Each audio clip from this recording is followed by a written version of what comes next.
welcome to Global Morning. The death toll from flooding.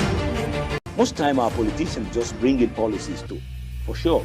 Incidentally, we have several more stories. The legislature was carefully crafted to 22.2% inflation rates as of April this year. What does that say about where we are as a country? I think Nigeria has resorted to being resilient. Before you call a police station, before they even leave, they'll take permission from I don't think there's really anything on ground to improve. the struggle with the strike. You have done your work and put us to the wall. We are not the slaves. I'm not a small boy. You should have given me the report. I have not seen the report.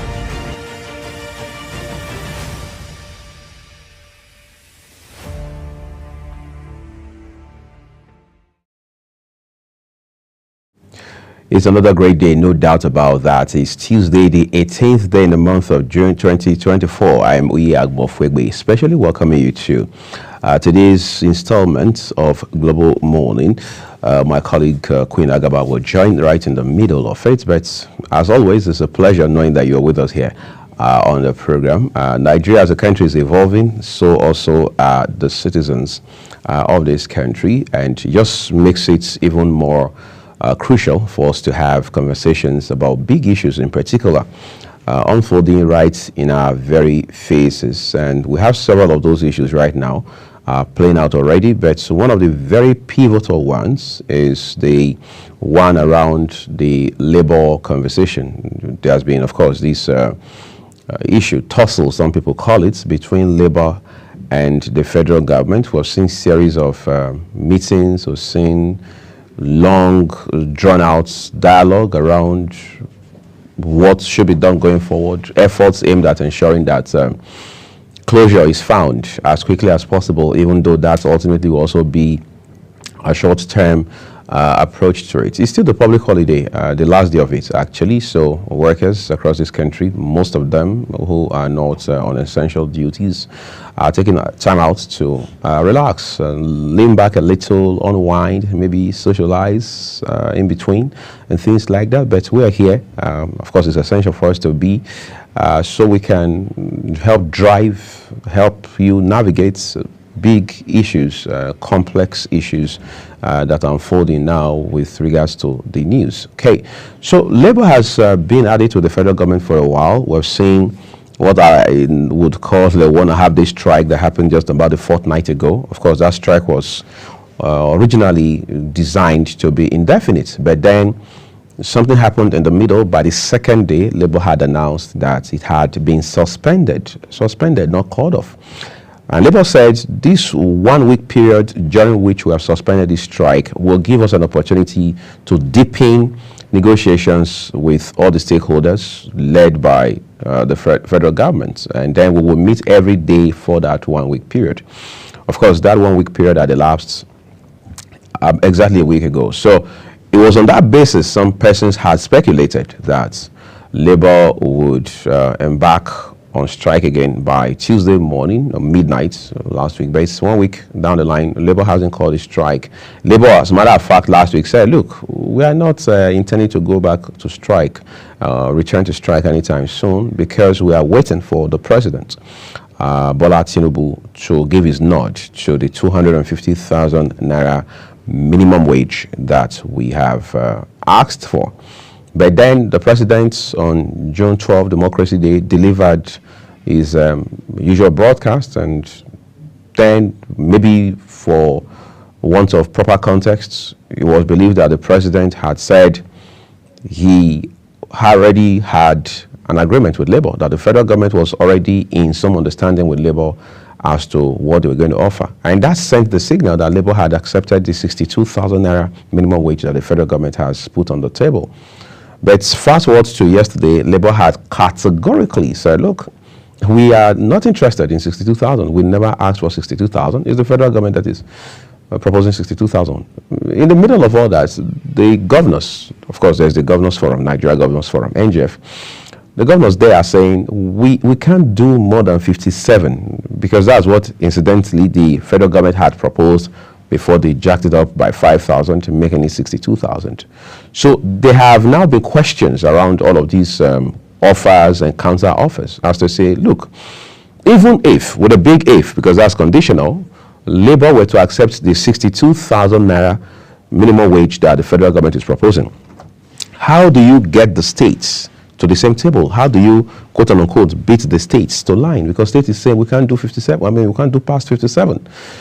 And just this week too, the Local Government Chairman Association, that's AGON, Association of Local Governments of Nigeria, I mean, that association is now saying that we can't even do that 62,000 that's labor, I mean, that the federal government is offering, because if we do, our already lean resources will be further depleted. All right, so there's so much of troublesome divergence that we're seeing now with regards to this labor dialogue. And this morning, there are also speculations that, given the realities in front of us and what we have come to know today, there's a pretty good chance that Labour could call strike any time from now. But the president has said, look, we have already put the package together for you. You don't have to bother yourself. I mean, don't break a sweat over this issue. We just have to, what we have to do now as a government is to advance this package to the National Assembly for ratification, and then we'll move on. But Labour keeps saying what we are looking for is 256,000. I mean, 250,000. We appreciate your package being put together, already put together. We don't have a problem with that. But if it's anything short of 250,000, it means we don't have a deal.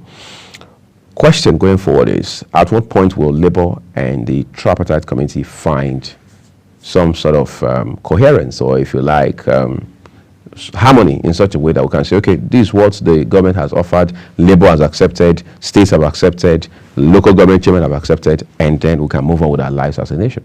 Well, my guest today will help us find some sense in this regard. But we're taking a quick break now because we have to eat to be able to drive this dialogue this morning. Fatimi Umar has put together for us a very brilliant breakfast idea. Adalu is simply the combination of stewed beans and corn. Hi everybody, welcome back to another savory episode on Taste and Texture. I'm Fatimi Aboma, who would like to have a mouthful of lip-smacking, scrumptious, aromatic, flavorsome and palatable delicacies. Stay with me and let's make this delectable Adalu meal. That's protein punch and a meal you don't want to miss out on. Adalu is a Yoruba corn and beans porridge, native and popular in Yoruba land region, Benin and Togo. Incredibly delicious and incredibly filling. It is comforting meal, not too complicated protein punch. It's deliciously savory and doesn't require a whole lot of finesse to make. It is a delicious fusion of stewed beans and corn. It's nutritious, especially when you don't add too much palm oil. Adalu is a Nigerian food mainly eaten by the people of the western part of Nigeria, the Yorubas. The original name in Yoruba is Ewa Ati Apado, and it's called Agwa na Oka in Igbo language. It's basically one of their delicious dishes. The combination of beans and corn gives it the name Adalu, Ewa Ati Agbado. Adalu is beans and fresh corn cooked together with local seasoning and spices. Most Nigerians love this delicious meal. It is rich in protein and carbohydrate as well. And the ingredients needed are 2 cups of raw beans, 2 ripe plantains, pepper mixture blended, tatashe, rodo, and tomatoes, palm oil, onion, 400 grams of fresh corn or more, salt, seasoning cubes, ground crayfish, optional. And now let's make it. Beans take longer to cook, so avoid adding salt while it's still hard. Always add salt at the tail end of your cooking. If you have a pressure cooker, it cuts down the time and saves energy when used to cook beans. If you don't have a pressure cooker, add potash to the beans as it also speeds up the process. Add chopped onions to the beans. Cover with enough water and bring to boil until soft, 95% done. Add sliced plantain and cook for another 10 to 15 minutes.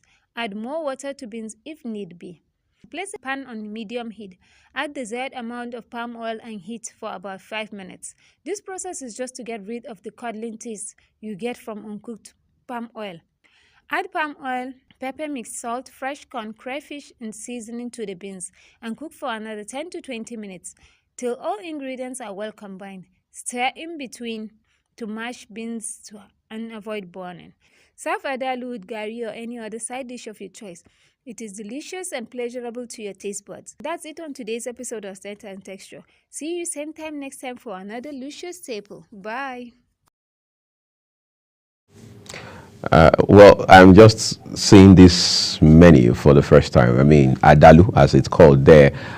beans and corn. I never knew you could actually cook beans and corn, right? And a colleague I just told me behind camera that it happens a lot, and he's also suggesting a different variant. The only challenge I have now is the lady behind this recipe, Fatima Omar, is on break at the moment. So when she returns, she's going to have to practicalize this in front of everybody. I mean, let's have some witnesses, right? It looks very inviting. And I was just telling a colleague a while ago that Africans have a wide range of recipes for different kinds of cuisines, and it will appear we have not even scratched the surface. And what even makes it more fascinating is the fact that all of these ideas are healthy, they are whole, and they are very nourishing. So these are not just ideas that require you to bring junk here and there, processed stuff and all of that. These are organic, and you know what that means. All right, so Fatima will be here tomorrow with another interesting breakfast idea for you. But I'm just going to circle back to the issue of labor, because we have entertainment update with Chung Anamel Joseph in front of us. The federal government's concern really is that if we were to pay 250,000 naira, mean all things equal, if we eventually decided to pay 250,000 naira, a minimum wage, of course you have to factor that all the way up into other salary cadres by way of consequential adjustment, as it's called. It means that the wage bill will run into trillions every year. So is the government ready for that? Is a big question. So that's the concern that government has. On the flip side, another very valid, crucial concern, in fact with a strong human angle, is what they now call the economic realities of today, the hardship. If you paid 62,000, for example, as minimum wage for those who are on that cadre, those who earn minimum wage, 62,000 every month, what can you do for them? Let's even say the person is single, for example, and they only have to spend, give or take, 800 naira to come to work. If you do the math, it means at the end of, well, let's even say a 20-day period, because most workers won't come to work on Saturdays and Sundays, then you know how much that has come to. And then you say, okay, let's talk about feeding. Let's even say you live an austere life, so you are not obviously going to be flamboyant about your spending, given what you earn. You have to factor in feeding. Let's not even go to bag of rice issue, because let's be clear, not everybody actually buys rice in bags, but people will have to eat ultimately. And this idea about rice or no rice, who says rice is the only food that people eat? People eat other things. I mean, how many persons have gone to the market recently to buy gari, to buy tomato, to buy yam, to buy plantain? People hardly even eat fruits these days because it has become some sort of extreme luxury for them. How many persons can afford a bunch of bananas? How many persons can afford 2 bowls of apple, for example? I mean, just look for a coconut and ask, find out how much it will cost, and you'll be hearing 1,500 naira for coconut that people don't even eat every day. I mean, coconut is not a staple food, but you need to see how expensive these things have become. So when the average young single worker who earns 62,000 naira, for example, needs to do the math in terms of the basic needs, I said needs, not extravagance, not flamboyance, needs, everyday item, you have no idea how much you'll be spending in that month. And let's also be clear, there's no responsible worker or employee who is going to look at their supervisors or their bosses in the face and say, I couldn't come to work yesterday because I didn't have fare. All right, even under circumstances where you are not being paid, it's not an excuse, let alone when, yes, you're being paid, but what you're paid, as they say, cannot take you home, even though it's supposed to be a take-home salary. So those are the concerns that are on the other side of the argument. Therefore, the real issue is, how can the government and the organized labor, with the private sector carried along, come to a round table and agree to say, we are on one page now, let's move on. That's very concerning, because I remember clearly when the federal government had stopped at 57,000 naira in terms of their offer, the manufacturers came out and said, the organized private sector, it's fine, we'll fly with 57,000, since that's what federal government is arguing. Now the question is the organized private sector still, holding that position, saying, okay, well, we're also going to fly with 62,000. What if, because by some estimate now, based on certain analysis, we're now being told that for the average worker to be able to live a decent life or something close to it, in light of this economic hardship being experienced by most Nigerians, the minimum wage should be pegged at something in the neighborhood of 104,000 naira. In fact, it specifically says 104,140 naira. Will that also solve the problem? Will Labour accept that? Will the federal government pay that? Will states and the organized private sector move with that proposition? Is a concern that is already being expressed as well. So it's a potpourri of several issues that have to be tackled. Otherwise, this dialogue or negotiation will go nowhere. Let's make some progress on the show this morning as we join Chung Anamel Joseph to bring you entertainment updates. According to Spotify, Davido's Champion Sound is the most streamed Amapiano song in Nigeria over the past 10 years.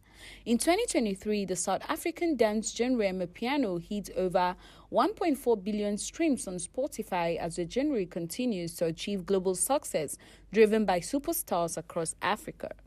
Amapiano's international success is reflected in Nigeria, whose listenership increased by 181% between 2023 and 2024. This critical influence has led Spotify to launch a new site to celebrate the past decade of Amapiano. The website has content that will capture Amapiano's different key influence, as well as pivotal playlists and podcasts for anyone wishing to learn more about the genre's origins, sounds, and future. Amapiano has found a ready audience in Nigeria who eagerly embraced the South African genre and delivered era-defining hits by developing its famous log drums and shakers. According to data provided by Spotify, Davido's Champion Sound featuring South African hitmaker Focalistic is the most streamed Amapiano song in the last 10 years. Veteran Nollywood actress Stella Nkwobu is dead. This was made known yesterday, Sunday, by movie producer Stanley Wako, otherwise known as Stanley on top for his social media page. He revealed that the actress passed away yesterday, Sunday, June 16, after battling with leg cancer. Nwoko wrote that the veteran actress left the world after battling with leg cancer. The late actress began her career in 1990, appearing in numerous films such as Spoiler, Ukwa, Sound of Love, Holy Man, Two Hearts, Heart of Stone, and Madame Koi Koi, among others. Hailing from Enugu, she was not only an actress but also a businesswoman, a graduate of the Institute of Management and Technology in Enugu State. She launched her restaurant, The Film Bar, on August 1st. The actress' death comes barely 5 days after veteran Yoruba actor Dayo Adewumi died at 68. May her soul rest in peace. Chung and...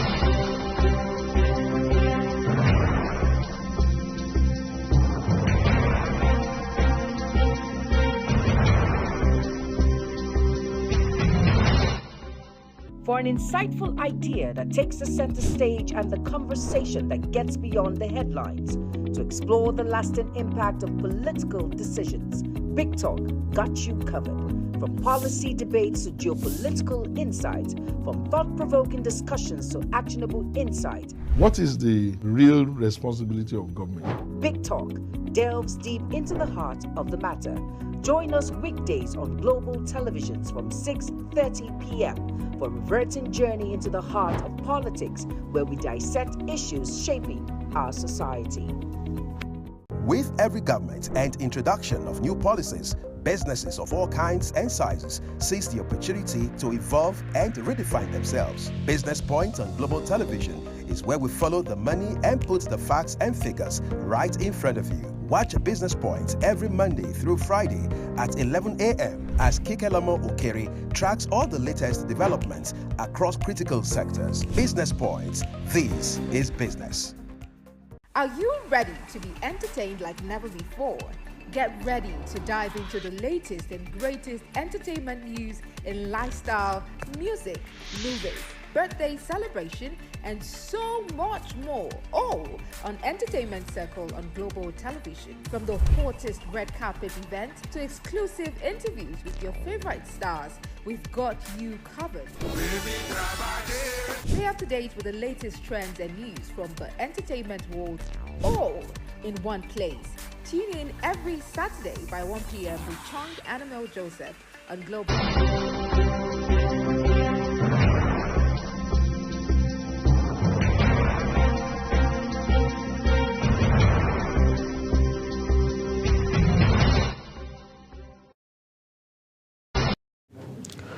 Thank you, Chonganamel Joseph, for that entertainment updates. Like I mentioned a while ago, Queen Agaba is finally on the show.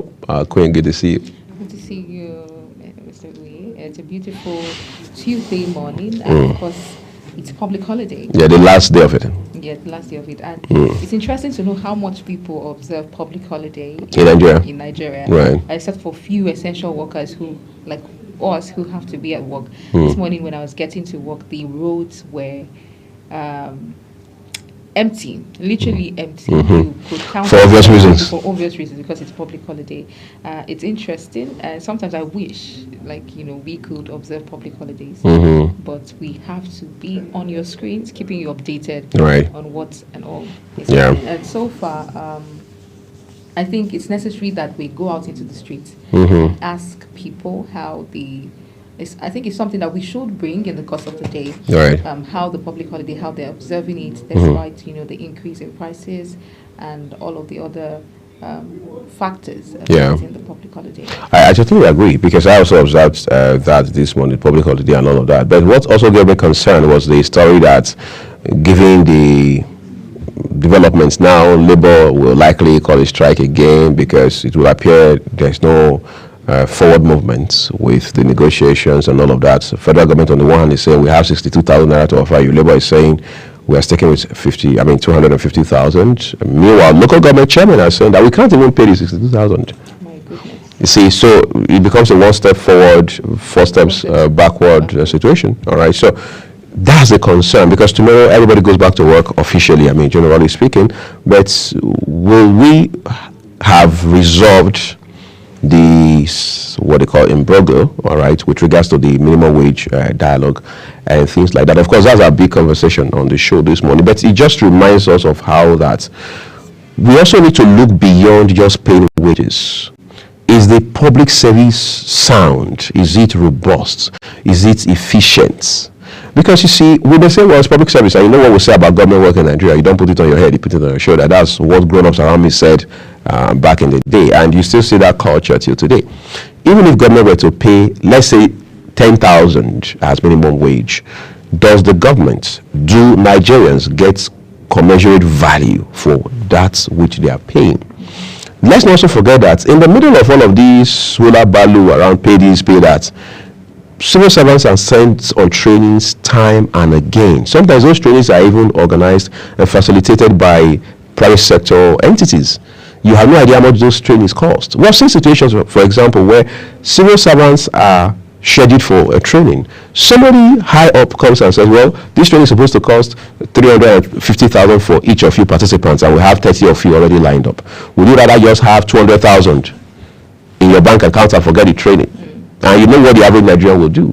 So government loses on that end. So while the importance of minimum wage or whatever it is you're paying to workers cannot be overemphasized, we must also look at the value we get in return. In the last 10, 20 years, has the civil service improved in ways that are remarkably marked? Where you can put a figure on it and say, okay, in this area. Yes, we have seen a few states that have bring real time, in some cases, sweeping reforms to their civil service system. I always talk about those states, for example. Lagos has done that excellently as well. But how many other states have done that even at the subnational level? And then you come to the federal. Some civil servants, as we speak now, are wishing that the holiday stretches all the way till Friday. But the same civil servants are going to be in a hurry to go on strike. They are going to be in a hurry to want to say, give me my money, give me my money. We're not saying there's something wrong with that, because a laborer, the good book says, is worthy of his wages. But the question is, does Nigeria as a country get commensurate value for whatever they pay to workers? It's the elephant in the room, right? Nobody wants to talk about it. Absolutely. I mean, we've had conversations like this where we are also saying that the system needs to be put in place where we can check the productivity of an average worker in Nigeria or a civil servant. True to what you have just mentioned, is Nigeria getting commensurate value to, the amount that's being allocated to. Again, we have had conversations where we say civil servants don't even come to work. Some of them don't come to work. I gave an instance of a university student and a civil servant who was working in that university.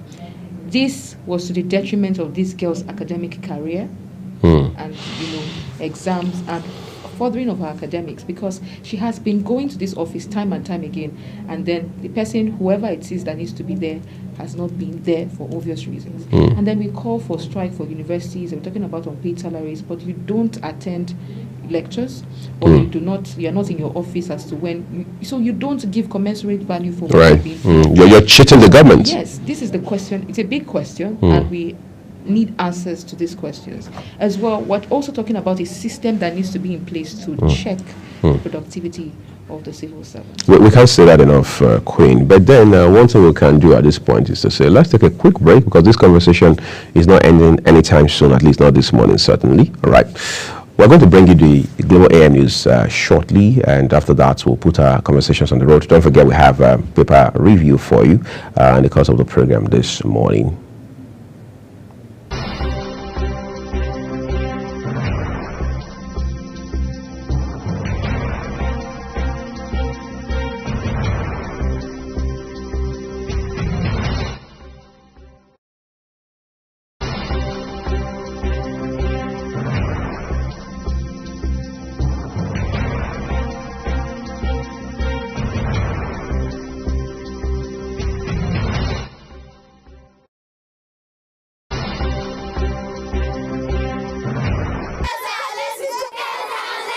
Hello, children. Gather around, let me tell you a story. Do you know that stories have a way of captivating the minds of children, bringing fun and imagination to teach them morals? Join Sharon Ajay as she takes you to explore the thrilling and exciting world of storytelling. I'll be sharing with you our next interesting story. Tune in every Saturday on Global Television, time 5:30 p.m.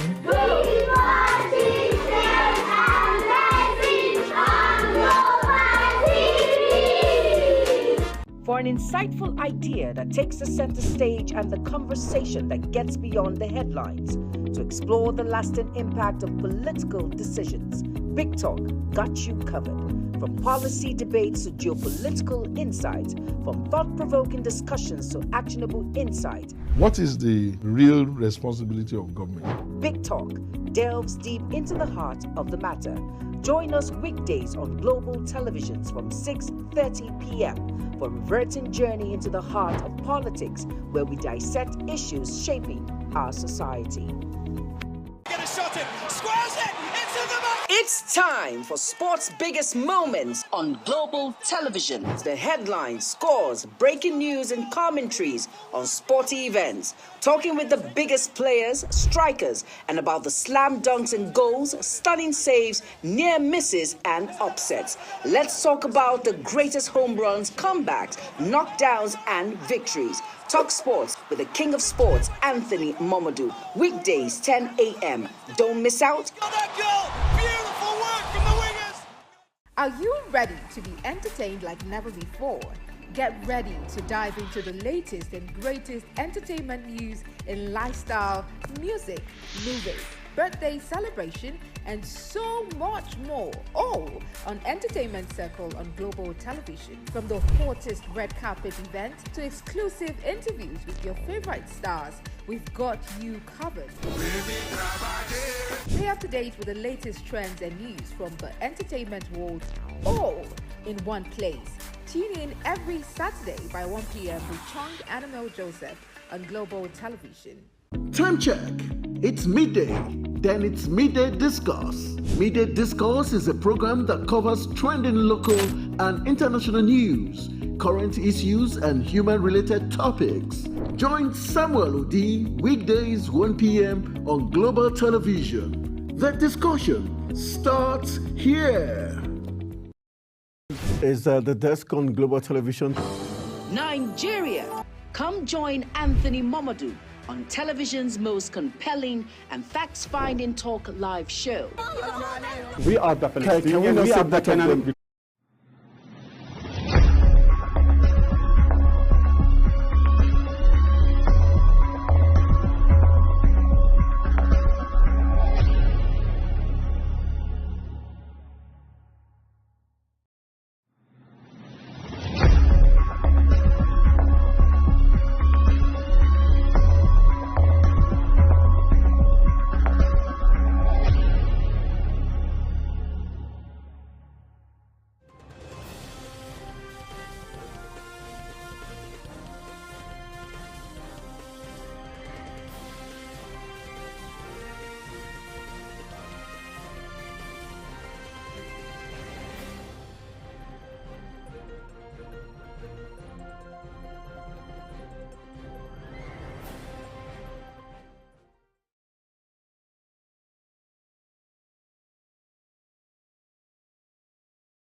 Hello and welcome to all our viewers in Nigeria and around the world to News AM on Global Television. We're coming to you live from the nation's capital, Abuja. I am Queen Agaba.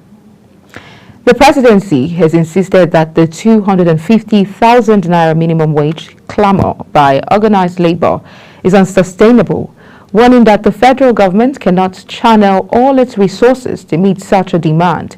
The warning comes 2 days after the Association of Local Governments of Nigeria raised concerns over the 62,000 naira being proposed by the federal government.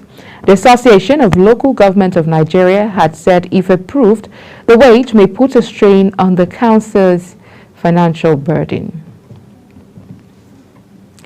Following the expiration of the tenure of local government chairmen in Rivers State, some youths in Degema local government area of the state have taken over the council's headquarters.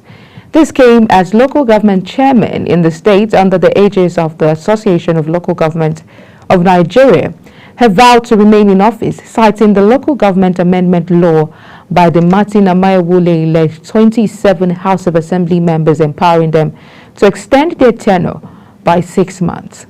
The association's state chapter chairman, Arwell Ihunda, who is the chairman of Port Harcourt City local government area, insisted that the law by the House of Assembly empowers them to remain in office.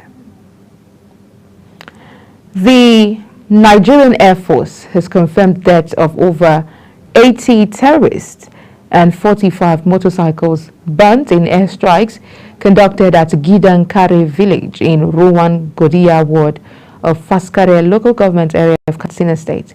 Nigerian Air Force's Director of Public Relations and Information, Air Vice Marshal Edward Gapquet, said the strikes were authorized on 15th June 2024 after intelligence revealed that terrorists numbering over 100 were burning houses at a settlement about 5 kilometers away from Gidankare village.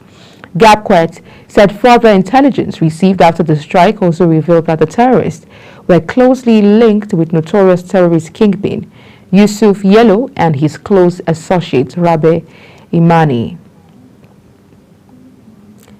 The federal government has dismissed information that the Abuja Murtala Mohammed Expressway had been renamed Wole Soyinka Way.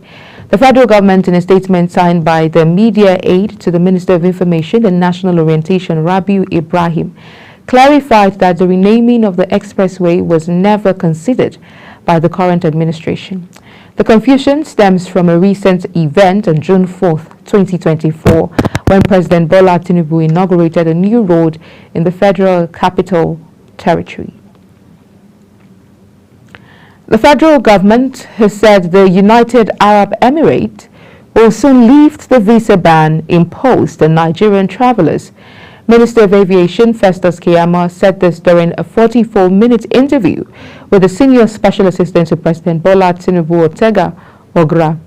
Keyamo said President Bola Tinubu reached a resolution with the Emirates President Mohammed bin Zayed Al Nahyan during his working visits to the UAE in September 2023. He said the Emirates had initially listed additional processes to be met before the ban could be officially lifted. The Nigerian government has since completed all processes, paving the way for an imminent announcement from the government. Following the outbreak of cholera in Lagos, the state government has activated its Public Health Emergency Operations Center at Mainland Hospital, Yaba. The statement noted that the State Commissioner for Health, Professor Akin Abayomi, disclosed this while speaking on steps taken to control the outbreak in Lagos. This is as the United Nations Children's Fund urged Lagos State government to urgently provide high-standard water and sanitation facilities to communities in order to curb the disease. According to a statement on the government's website, Public Health Emergency Operations Center was convened to address the increasing number of severe gastroenteritis cases across multiple local government areas in Lagos. The Christian Council of Nigeria has raised the alarm over the high rate of children living with the human immunodeficiency virus, HIV, in Nigeria, saying of the estimated 160,000 children living with the virus in Nigeria, only 45,000 are receiving treatment. The council made the call at a closeout ceremony of the HIV intervention program implemented in collaboration with the World Council of Churches in Abuja. The council urged government and other stakeholders to intensify efforts to combat the spread of HIV and AIDS among children in the country. The National Drug Law Enforcement Agency says that it has destroyed more than 10 million kilograms of cannabis, also called marijuana, cultivated on more than 4 hectares of farmland in Edo State. The agency's spokesman, Femi Babafemi in Abuja, said that the farm was located at Ohen Forest in Ovial Northeast local government area of the state. Babafemi said that the operatives of the agency who raided the forest on June 12 arrested 4 suspects. The Nigeria Civil Aviation Authority has threatened to wield the big stake against airlines flying into restricted areas in the country. The authority said this after it received a letter from the Office of the National Security Advisor reporting a sighting of an unknown aircraft flying over the presidential villa. As a result, the Nigerian Civil Aviation Authority warned airlines operators in Nigeria through a letter warning that no person must operate an aircraft in a prohibited area or in a restricted area, the particulars of which have been duly published, except in accordance with the condition of the restriction or by permission of the state over whose territory the areas are established. The National Association of Nigerian Students has appealed to the federal government not to reverse its earlier ban on certificates obtained from universities in Togo and Republic of Benin. In a statement signed by its National Senate clerk, Abdul Yakin Odunayo, in Abeokuta, the Ogun State capital, the student body warned against yielding to unnecessary pressure over what it referred to as long overdue policy, saying any action contrary will only spell doom for the nation and jeopardize its stand on qualitative education for its citizens. You're watching the AM News, coming to you live from Nigeria's capital, Abuja.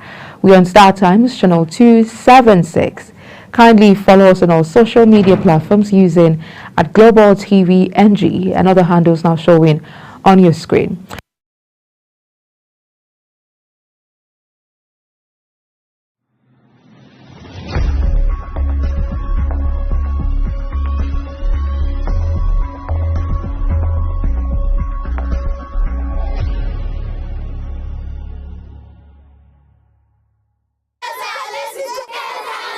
Hello, children. Gather around, let me tell you a story. Do you know that stories have a way of captivating the minds of children, bringing fun and imagination to teach them morals? Join Sharon Ajay as she takes you to explore the thrilling and exciting world of storytelling. I'll be sharing with you our next interesting story. Tune in every Saturday on Global Television, time 5:30 p.m.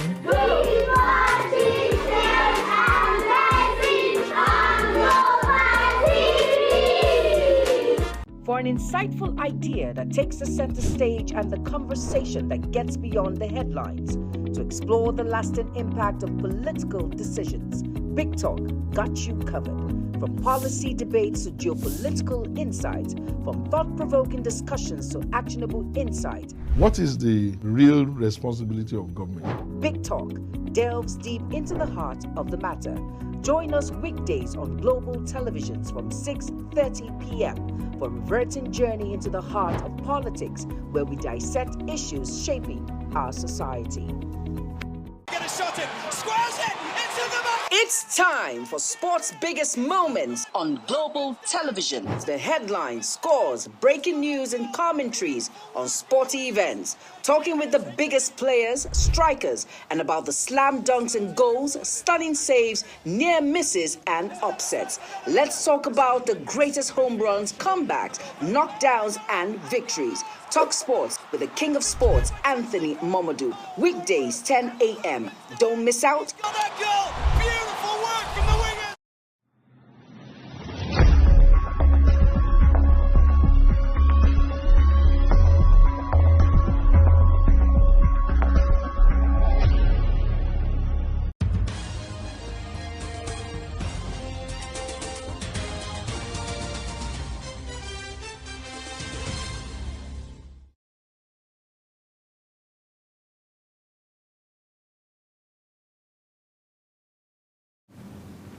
Many thanks for staying with us. Now, if you've just joined us, this is Global Television bringing you live broadcast of the AM News. Some parts of Ghana and other West African countries are currently experiencing blackouts due to a lingering disruption in gas supply from Nigeria. According to findings, there have been blackouts in several cities in Ghana, Republic of Benin, and Togo following the development.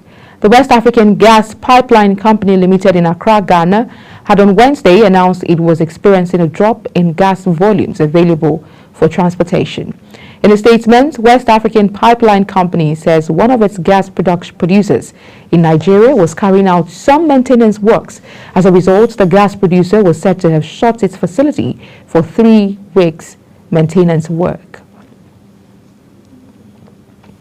On the foreign scene, Senegal has officially joined the list of oil-producing countries in West Africa, marking a significant milestone in the country's economic history.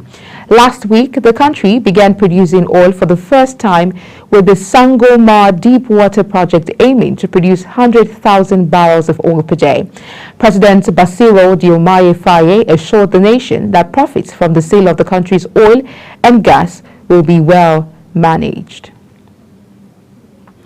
A Kenyan magistrate who was shot by a senior police officer earlier this week has died, according to the country's Chief Justice. Makadara Principal Magistrate Monica Kivoti was shot by a policeman at a court in the capital, Nairobi, after she cancelled his wife's bail because the woman had absconded. Following the attack, the policeman, identified as Samson Kipchiche Kipruto, was shot dead by other officers.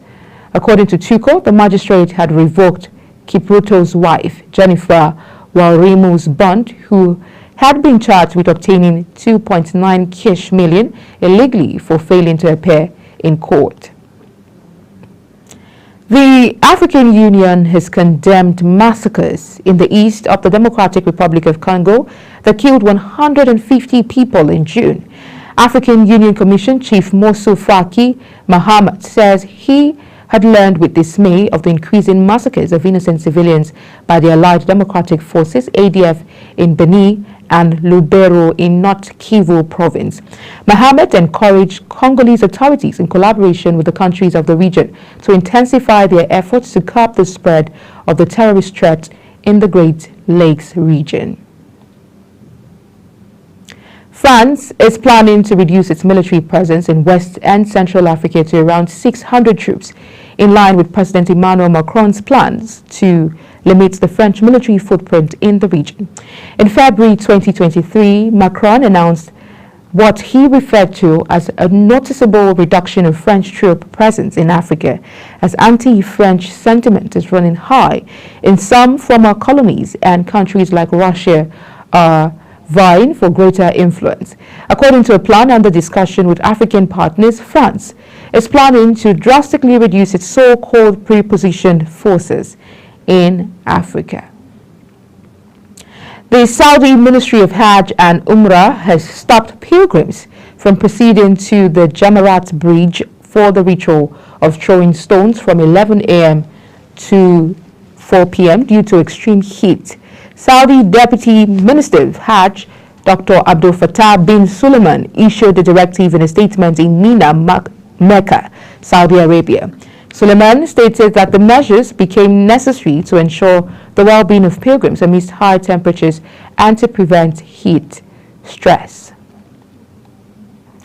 In business, Special Advisor to President Bola Tinubu on Information and Strategy, Bayo Onanuga, says Nigeria was spending a sum of $1.5 billion monthly to peg foreign exchange before Tinubu's unification policy in June 2023. Onanuga made this disclosure in a statement in response to a report published in the New York Times criticizing the Nigerian economy as facing the worst trajectory in a generation. Onanuga pointed out that Tinubu is not responsible for the economic challenges currently bedeviling the nation, stating that the country's public finance was broken prior to the emergence of the current administration. The Federal Inland Revenue Service, Nigeria Customs Service, and the Nigerian Upstream Petroleum Regulatory Commission has experienced a 131% increase in their cost of revenue collection for the first quarter of 2024. This analysis, based on the Federation Account Allocation Committee disbursement reports published by the National Bureau of Statistics, shows that these agencies collectively received 214.29 billion naira in Q1 2024, up from 92.85 billion in the same period the previous year. The FIRS and NUPRC deduct about 4% of the cost of revenue collection, while the National Bureau of Statistics receives 7%. Dangote Sugar Refinery announced the successful issuance of its 42.79 billion naira series 4 and 5 commercial papers, issued at 23% and 25% respectively. The papers were issued as part of the company's 150 billion commercial paper issuance program. The Series 4 and 5 insurances comprised 12.93 billion naira for the 181-day Series 4 and 29.89 billion naira for the 265-day Series 5. According to the notice issued by the company, the CP issuance witnessed participation from pension and pension asset managers, as well as institutional and individual investors. In sports, officials of the Athletics Federation of Nigeria labored for several hours to fix a large pool of foreign and home-based athletes who turned up for the ongoing 2024 national trials holding in Benin, Edo State. The federation is using the trials to pick the country's representatives at both the African Senior Championships in Douala, Cameroon, and the Paris Olympics. The national trials, which started at the Samuel Ogbemudia Stadium in Benin City, has a record 11 male sprinters who have fast times in the 100-meter this season, vying for spots in the squad to the African Championship. Germany goalkeeper Manuel Neuer says he will make a call on his future after Euro 2024, the 2014 World Cup winners' 8th major tournament. The 38-year-old said he could not yet reveal whether this would be his last dance in German colors, noting that he will turn his mind to it after the tournament. Neuer returned to action for Bayern Munich in October after almost a year out of the game with a broken leg, during which he lost the Germany captaincy to Barcelona's IK Gundogan. That's it on the news on the AMR, and it came to you live from Nigeria's capital, Abuja. We're on Star Times channel 276. Kindly follow us on our social media platforms using @Global TV NG and other handles now showing on your screen. I'm Queen Agaba. Thank you for watching and see you again.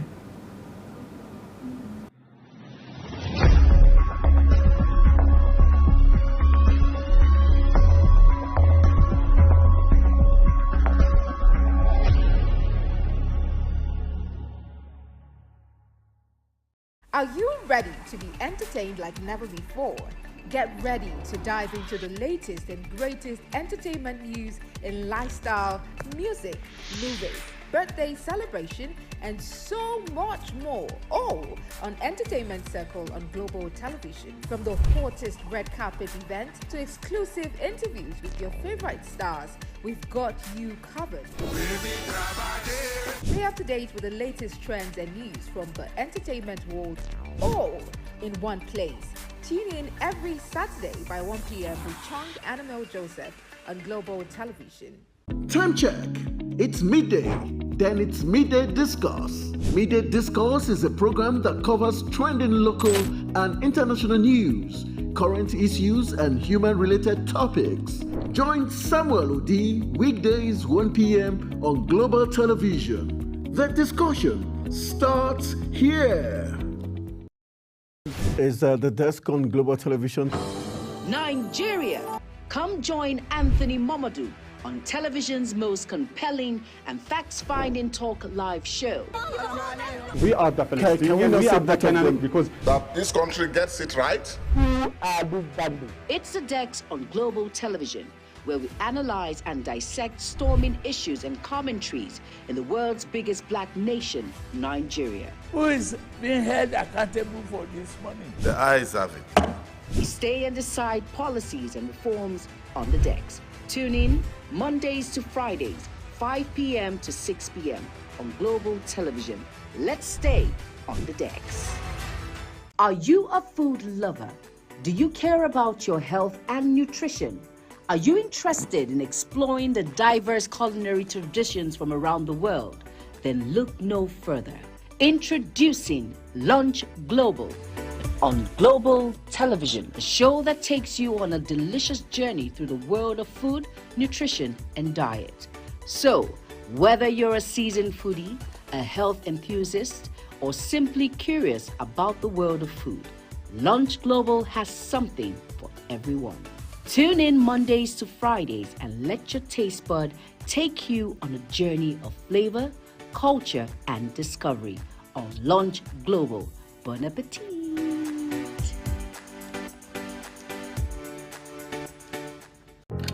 Get ready for an insightful idea that takes the center stage and the conversation that gets beyond the headlines. To explore the lasting impact of political decisions, Big Talk got you covered. From policy debates to geopolitical insights, from thought-provoking discussions to actionable insight. What is the real responsibility of government? Big Talk delves deep into the heart of the matter. Join us weekdays on Global Televisions from 6:30 p.m. for a reverting journey into the heart of politics, where we dissect issues shaping our society. With every government and introduction of new policies, businesses of all kinds and sizes seize the opportunity to evolve and redefine themselves. Business Point on Global Television is where we follow the money and put the facts and figures right in front of you. Watch Business Point every Monday through Friday at 11 a.m. as Kikelamo Okeri tracks all the latest developments across critical sectors. Business Point, this is business. Are you ready to be entertained like never before? Get ready to dive into the latest and greatest entertainment news in lifestyle, music, movies, birthday celebration, and so much more. All on Entertainment Circle on Global Television. From the hottest red carpet event to exclusive interviews with your favorite stars, we've got you covered. Stay up to date with the latest trends and news from the entertainment world, all in one place. Tune in every Saturday by 1 p.m. with Chung Annabelle Joseph on Global Television. In an ever-busy world, the increasing challenge of keeping track of health matters can be extremely demanding. Follow the latest health tips and trends on Health Guide on Global Television on Tuesday at 3 p.m. Health Guide on Global Television. Put your health first.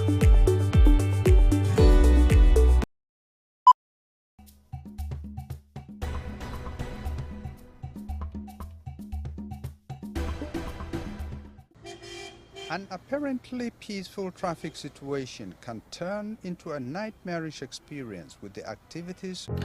Get ready for it.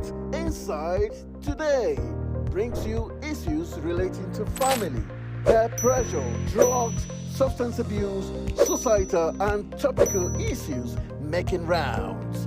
Join Jumaine Manson on Global Television Monday to Thursday and it repeats every Friday. Time 2 p.m. to 3 p.m. Don't miss out. Are you a food lover? Do you care about your health and nutrition?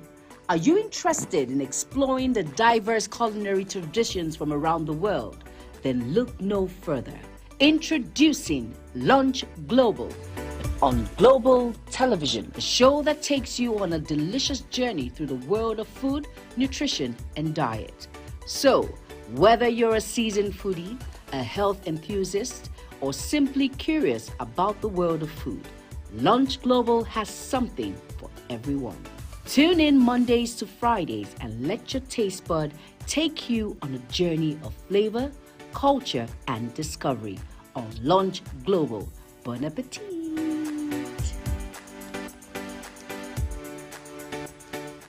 Time check.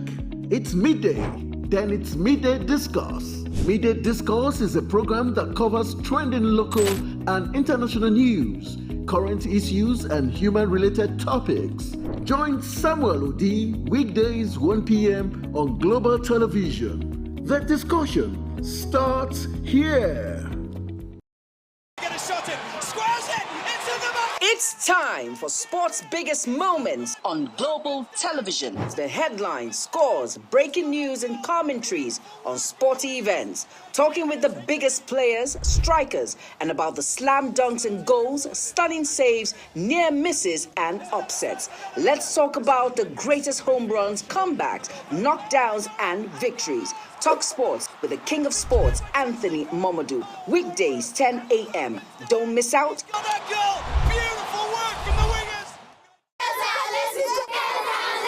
Hello, children. Gather round, let me tell you a story. Do you know that stories have a way of captivating the minds of children, bringing fun and imagination to teach them morals? Join Sharon Ajay as she takes you to explore the thrilling and exciting world of storytelling. I'll be sharing with you our next interesting story. Tune in every Saturday on Global Television, time 5:30 p.m.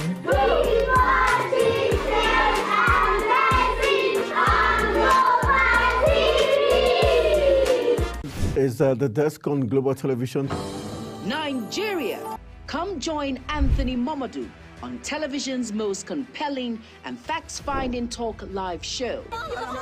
We are the Palestinians. We are the Canaan because that this country gets it right. Who are these bandits? It's the Dex on Global Television, where we analyze and dissect storming issues and commentaries in the world's biggest black nation, Nigeria. Who is being held accountable for this money? The eyes have it.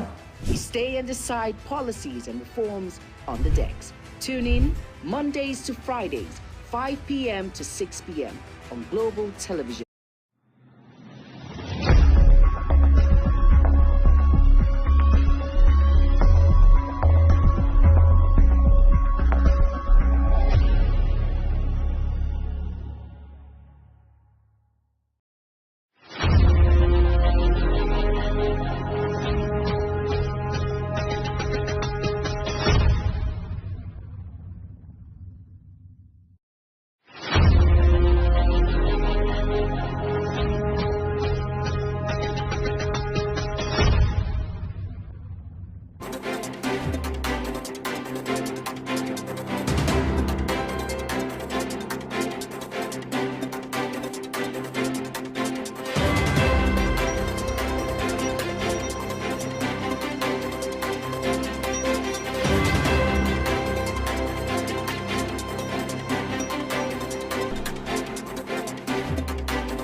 Many thanks for staying with us. Now it's time for us to bring the front pages of the papers to you and the news-making headlines. This morning, we'll be starting with the Daily Sun, the front page of the Daily Sun. And the big story we have here is Tinubu preaches sacrifice as Salah items prices rise. Rider says foodstuff prices hit roof as tomato, pepper, rice, and others become unaffordable. Buhari seeks increased food production, awareness on population explosion. Before I go to other stories, this paper says Tinubu is preaching sacrifice as Salah items prices rise. So it means that Muslims should cut down on expenses. Should even Nigerians be able to do away. Nigerians should be able to do away with some items, some food items, because the prices have tripled and doubled. And this is the same case with Nigeria's economy, basically, and what he has, aside from the Salah celebration, what has been told Nigerians to make sacrifices. But again, these people do not make these required sacrifices. I mean, we should they don't lead by example. Yes, we should see them lead by example so that we can follow duly. I mean, cut down on the foreign expenses that you make, cut down on some of the trips that are not necessary, cut down on the amount of staff that you hire for domestic activities. Try to make efforts to also cut down. And then we're talking about increasing salaries for lawmakers, increasing salaries for ministers and the rest. And here we are still negotiating 62,000 naira salary, which some local governments cannot even afford to pay. Yeah. So while the president is asking us to make sacrifices, we also want to see that sacrifices that the leaders and ministers and people in power positions are making sacrifices as well, so that we can follow duly. Yeah, exactly. Still on the front page of the Punch newspaper, we have minimum wage. Labour attacks governors, rejects federal government state pay, different case. Says governors can't push for decentralized salary when their salaries are federal based. The Daily Sun is what we're looking at. Also, gunmen mass Salah celebration in Sokoto, kills 6 and abduct scores. 5 die in Oshun, Okun, road crashes. Emir Sanusi defies police ban, holds Dober in Kano. Father's Day, Tinubu Fubara Bishop salutes fathers for sacrifice, resilience in shaping nation's future. Ben Bruce or Mockery make case for Fidelity Bank's stock. And lastly, we have Kalu tackles Abia rejoice on Uturu Akara Road project. Those are the stories we have on the front page of the Daily Sun. I think the Daily Trust will be our next point. Right, so it says AFDB launches network. That's just right beneath the name mast of the Daily Trust newspaper. AFDB launches network to spur homegrown solutions to debt challenges. Senegal joins oil-producing countries, begins production. The President Faye has promised that he's going to use the resources from oil and gas very, very judiciously. Okay, Salah in Kano without splendor of Durbar. But the Star story reads, Nigeria needs sacrificing citizens to progress. Again, that's similar to what Queen just read out a while ago. That's according to the president. Then there are 2 writers there. Address current hardship, Sultan tells leaders, Buhari, Abdulsalami, can others call for unity. But the more important part would be when those who are in positions of authority, whether they are elected or appointed, begin to lead by example. That's going to be easier to follow. Okay, but and then we have the leadership newspaper as well. This morning is our next port of call. On the front page of the leadership newspaper, military remains committed to national security, defense chief says, and also minimum wage bill. No plan to seize states, local governments' funds, the Senate is saying there. Lagos Calabar Coastal Road, federal government withholds compensation payout. payment, I beg your pardon. And we have Eid al-Kabir, Shatima, Buhari, Abdul Salami, Sultan, governors urge hers. We'll take a quick break now. When we return, the newspaper review continues. Please stay with us.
Are you ready to be entertained like never before?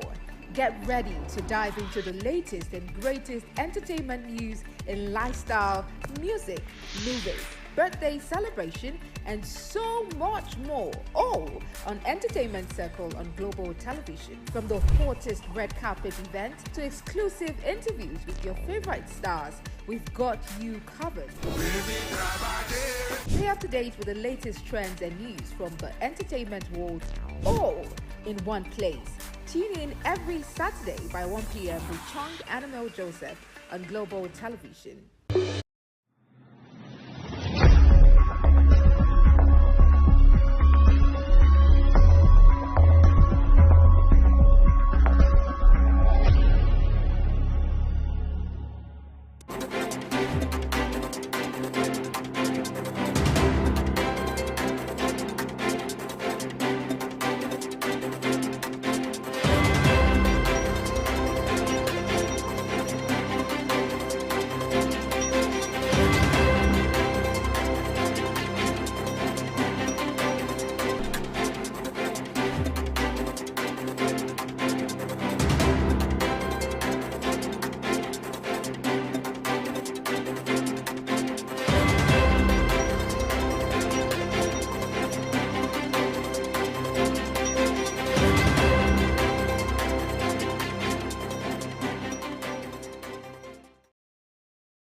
Many thanks for staying with us. We sincerely apologize for that mix-up in the papers.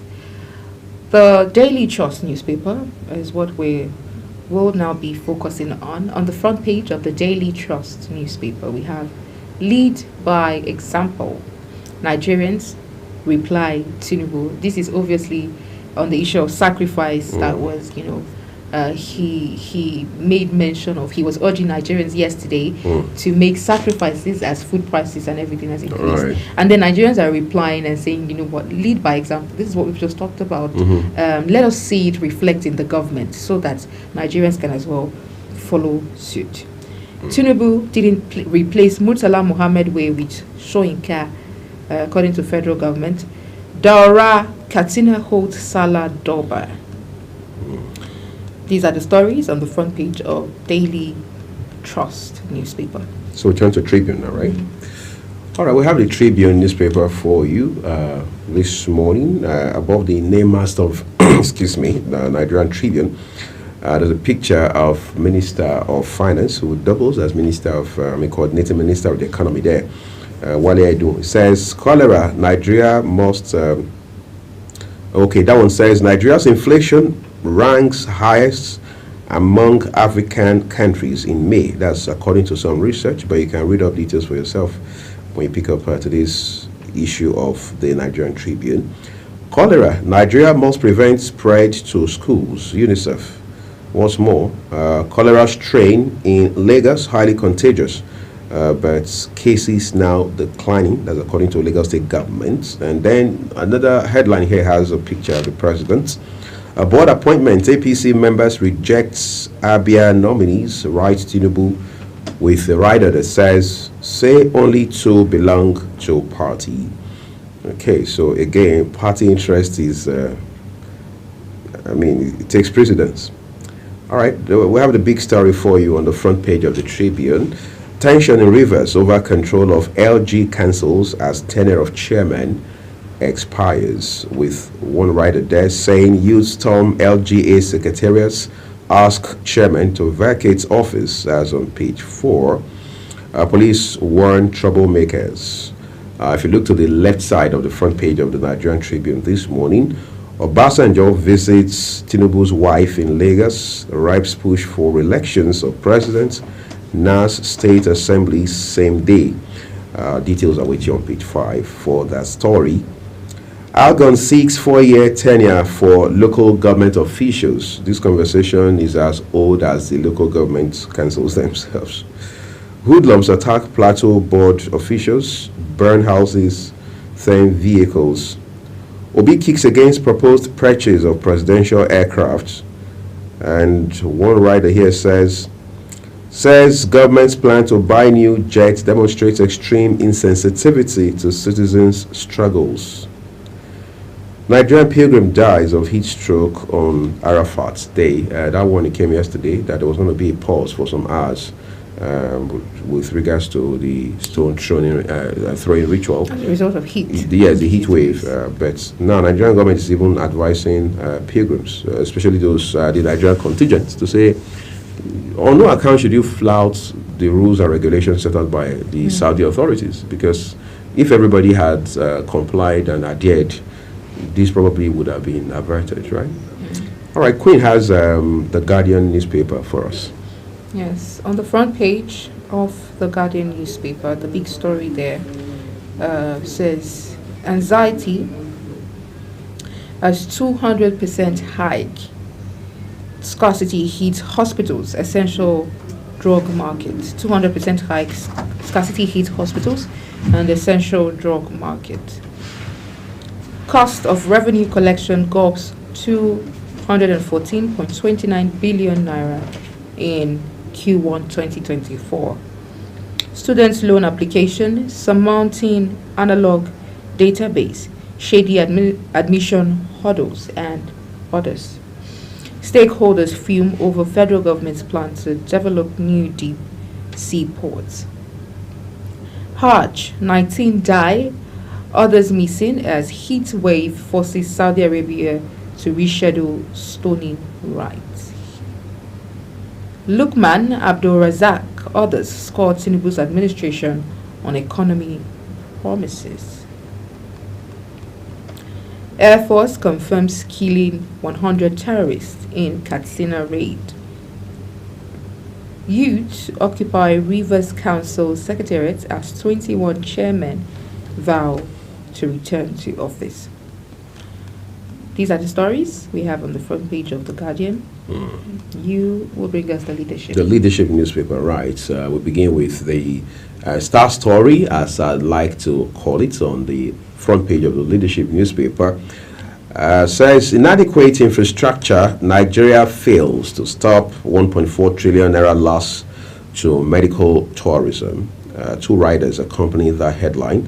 As public hospitals face shortage of health workers, others, private facilities rip off hapless patients. Murtala Mohammed Way not renamed after Soyinka federal government. And then beneath the nameplates, Obi faults plan to buy new presidential jets amid hardship. And above the nameplates, a picture of Rivers State Governor, the embattled one, Fubara. Says tenure expiration, Rivers Youth take over LG secretariats. Ignore Wike's critics, CSOs urge President Tinubu. Right, to the right end of the front page now, the leadership newspaper. Gaza, Netanyahu disbands war cabinet. Boards, APC group rejects nomination of LP PDP chieftains. Obasanjo visits Remi Tinubu for Salah celebration. All right, these are the stories we have for you from today's issue of the leadership newspaper. We turn to the Daily Times now. The Daily Times, front page, big story. Obi faults plan to purchase presidential aircraft for Tinubu and Shatima. Says plan unacceptable, shows disconnect with people's plight. Flays construction of 21 billion naira official residence for VP amid economic hardship. I mean, this is what we're talking about. We're talking about plans to the government. It's talking about plans to, purchase presidential aircraft for Tinubu and then the vice presidential team.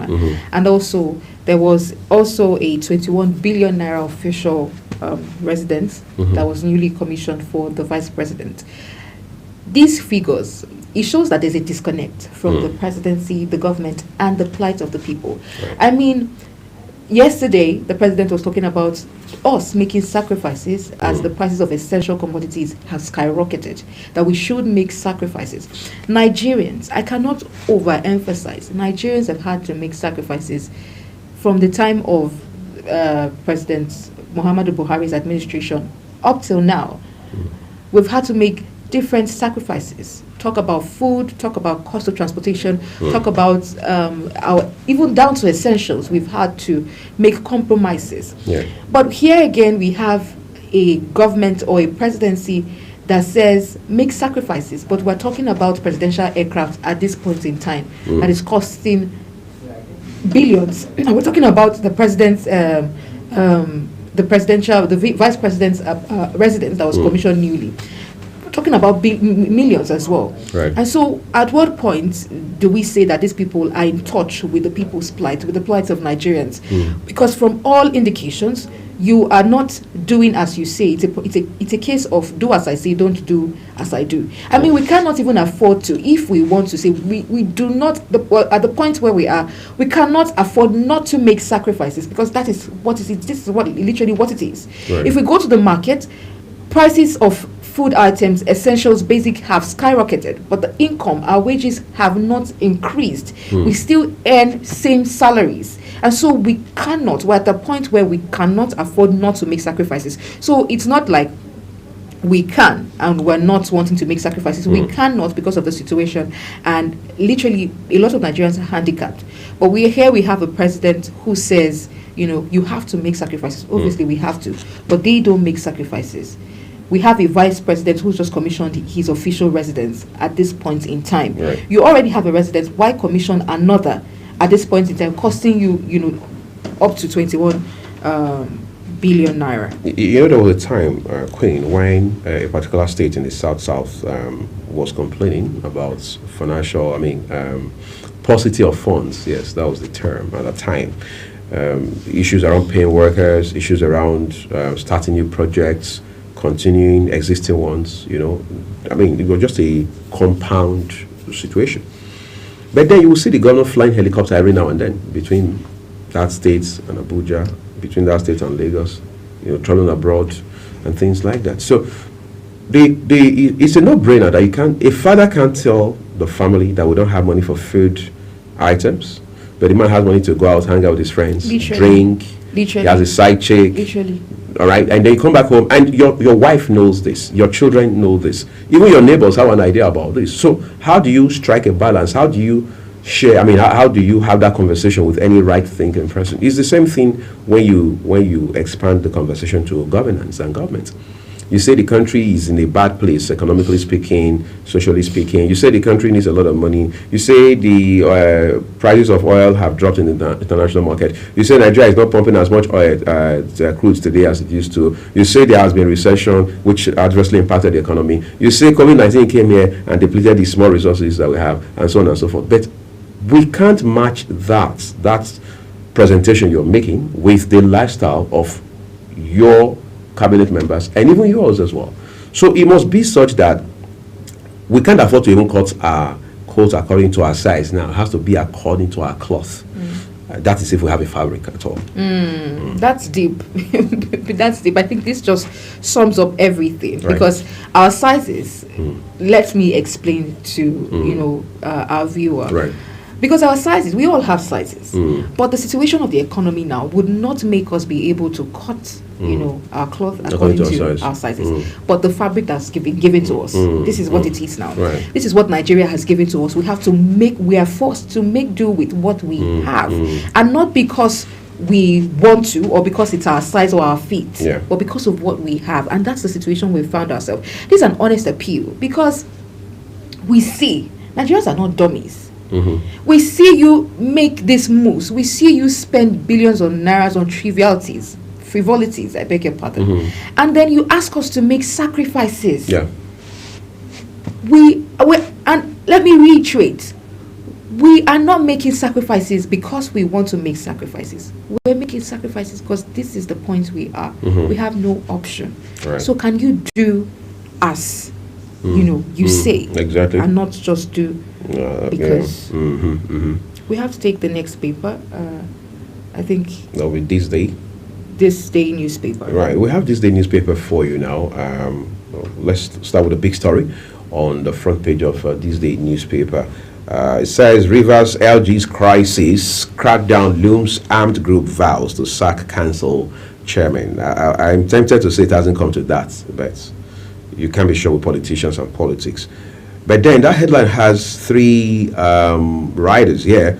The first one reads, CP to troublemakers, steer clear, don't be used as common, folder, it says. All right. Then Asari Dokubo urges council heads to vacate office immediately. Invoke doctrine of necessity to stop impending anarchy. Group urges National Assembly. Again, that circles back to the local government's autonomy issue. Tinubu's reforms meant to refocus economy for sustainable growth, says Kwara Governor. The writer says pleads for patience from citizens. Let's take you above the nameplates now, or just beneath the nameplate still, but it's a foreign story. Netanyahu sacks war cabinet amid growing pressure. And then above the nameplate, new report says Nigeria's liquefied natural gas expansion drive faces severe future risks. And the writer says lists shrinking EU consumption, high cost of production as downsides.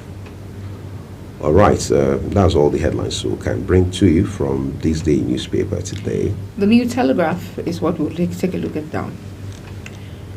On the front page, Salah spending triggers naira scarcity nationwide. Rider says POS operators charge 100% commission. claim bank officials, National Union of Road Transport Workers, food vendors sell naira to them at exorbitant rates. No cash in many banks' ATMs. 152 commercial motorcycles missing in Delta during festivities. Above the nameplate, FAC e-transfer levy earnings dropped by 15.97% to 15.15 billion naira. Energy Bank, Nigeria's quest for headquarters, economically strategic. Okay, some of the fonts here are really tiny though. Multi-choice reverts to old rates for DSTV and GoTV. Island epicenter of Lagos cholera outbreak. Okay, Island epicenter of Lagos cholera outbreak. Health Commissioner. So we are aware now that most of the cases there's cholera outbreak. Right.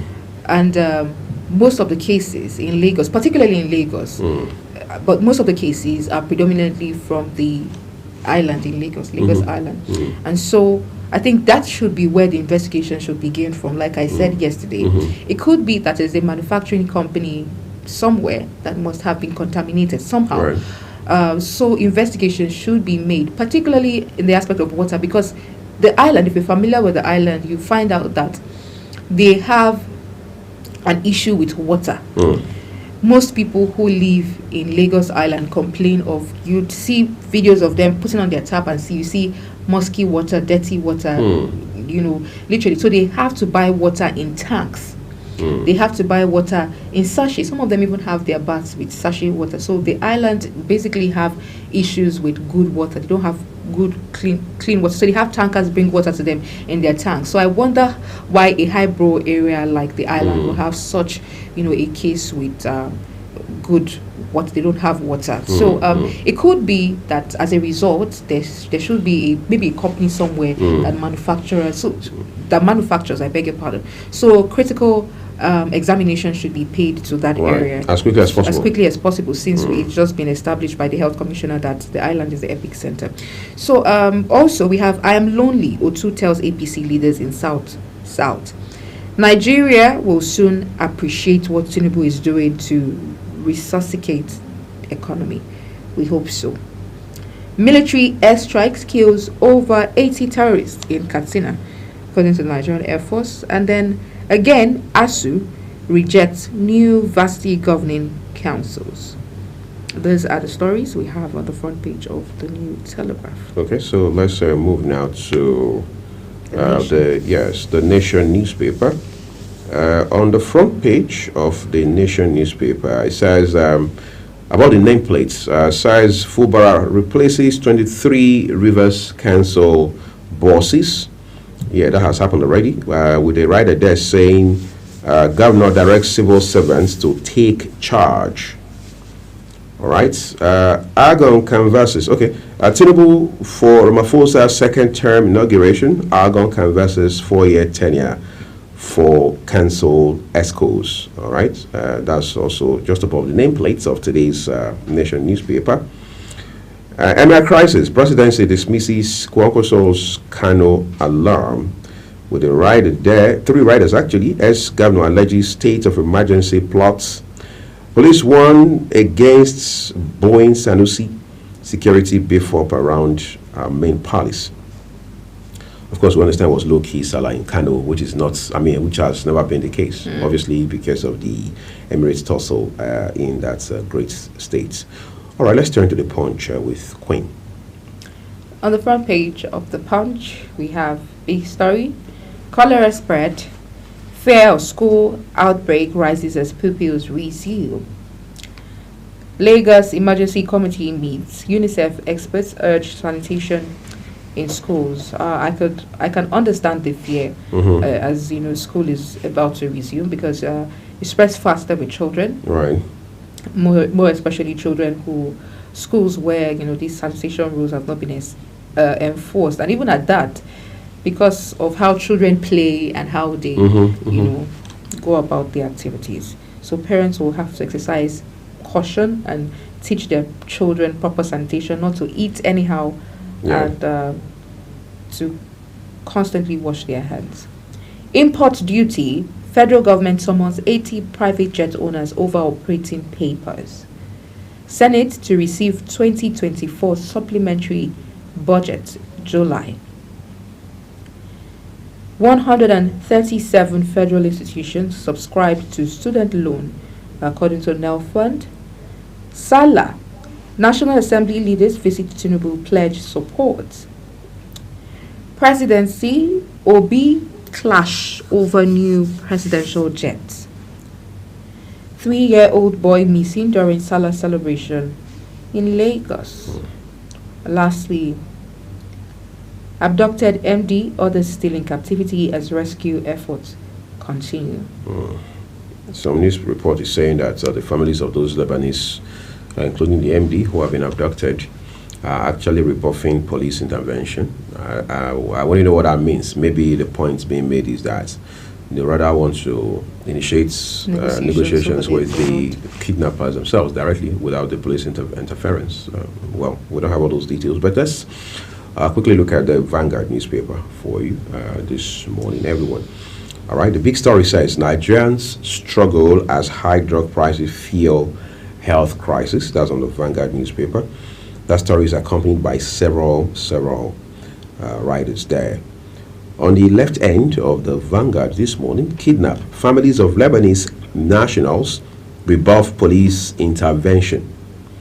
You can find those details on page 6 of the Vanguard newspaper. LG autonomy will await Supreme Court's decision, says Senate. And far above the nameplates, Nigeria's oil output rises to 1.46 million barrels per day, not 1.7 million barrels per day, claimed by FG. Rivers youths occupy LG headquarters as chairman's tenure expires. Tension in prisons over rising food inflation. 750 naira now inadequate to feed one inmate per day. But we thought they said they were spending more than 750 per day. Well, we don't have those numbers, but it's interesting. Edo Guba, I'll reenact Oshomole's infrastructural revolution. Okpebulu, that's the APC gubernatorial candidates in Edo State governorship election, scheduled for September 21 this year. Right, over 2,700 pilgrims suffer heat stroke, exhausted as weather hits 48 degrees Celsius. Can you beat that? 48 degrees Celsius. You know, my friend would say you can boil an egg there. And a bit of sport. Finidi, NFF asks dangles over Osime, opens disciplinary proceedings against him. Yeah, well, first I knew that was not just going to be swept on that carpet. We have the last paper, Daily Independent, for you as well. Daily Independent on the front page. Big story, fresh crisis brews in PDP over Rivers Assembly lawmakers' case. Stakeholders call for suspension of PDP National Legal Advisor. Above the nameplate, new presidential jet, Obi takes a swipe at Tinubu over move to add to fleet. Describes move as impunity, insensitivity, and shamelessness. I completely agree because just a minute we're making sacrifices and the next thing the leader who is saying make sacrifices is acquiring a new presidential jet. Right. And we all know how much a presidential jet costs. Algon seeks 4-year tenure for elected local government officials. Tinubu, surrounded by aides, associates setting him up to fail. Lukman. Abuja's Murtala Mohammed Way not renamed after Shoyinka. UNICEF warns federal government to prevent spread of cholera in schools. Kwara government says brighter days lie ahead of Tinubu's reforms. Nigerian Air Force confirms neutralization of over 80 terrorists in Katsina. Lagos restates support for SMEs as state tourism. MBC 3-day trade fair ends.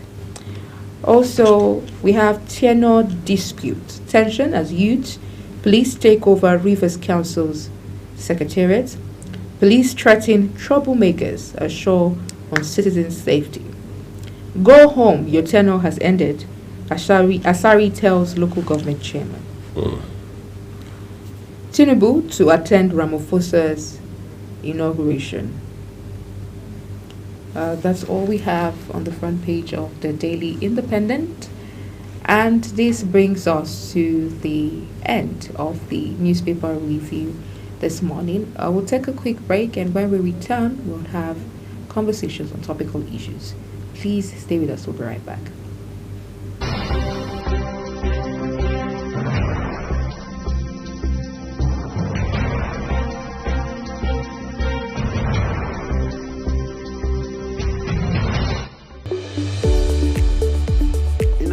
Busy road, the increasing challenge of keeping track of health matters can be extremely demanding. Follow the latest health tips and trends on Health Guide on Global Television on Tuesday at 3 p.m. Health Guide on Global Television. Put your health first. Get ready for it. Inside Today brings you issues relating to family, peer pressure, drugs, substance abuse, societal and topical issues making rounds. Join Jumaine Manson on Global Television Monday to Thursday and they repeat every Friday. Time 2 p.m. to 3 p.m. Don't miss out. Are you a food lover? Do you care about your health and nutrition? Are you interested in exploring the diverse culinary traditions from around the world? Then look no further. Introducing Lunch Global on Global Television, a show that takes you on a delicious journey through the world of food, nutrition, and diet. So, whether you're a seasoned foodie, a health enthusiast, or simply curious about the world of food, Lunch Global has something for everyone.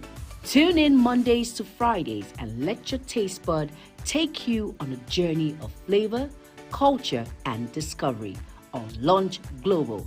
Bon appetit!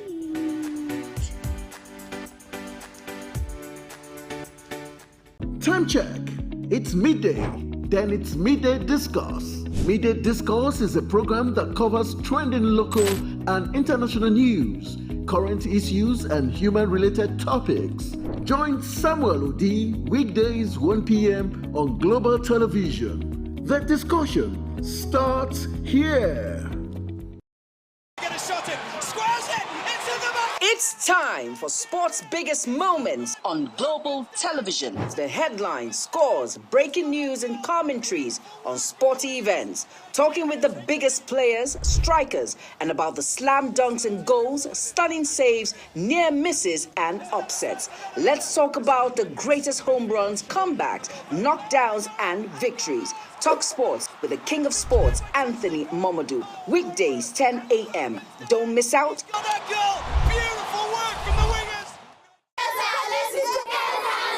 Hello, children.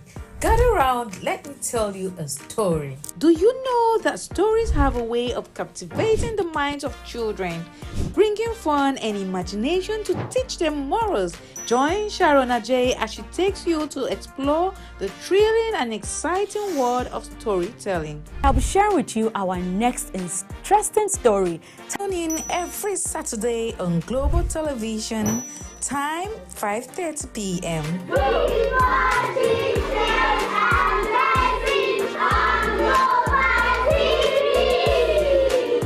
Is the desk on Global Television?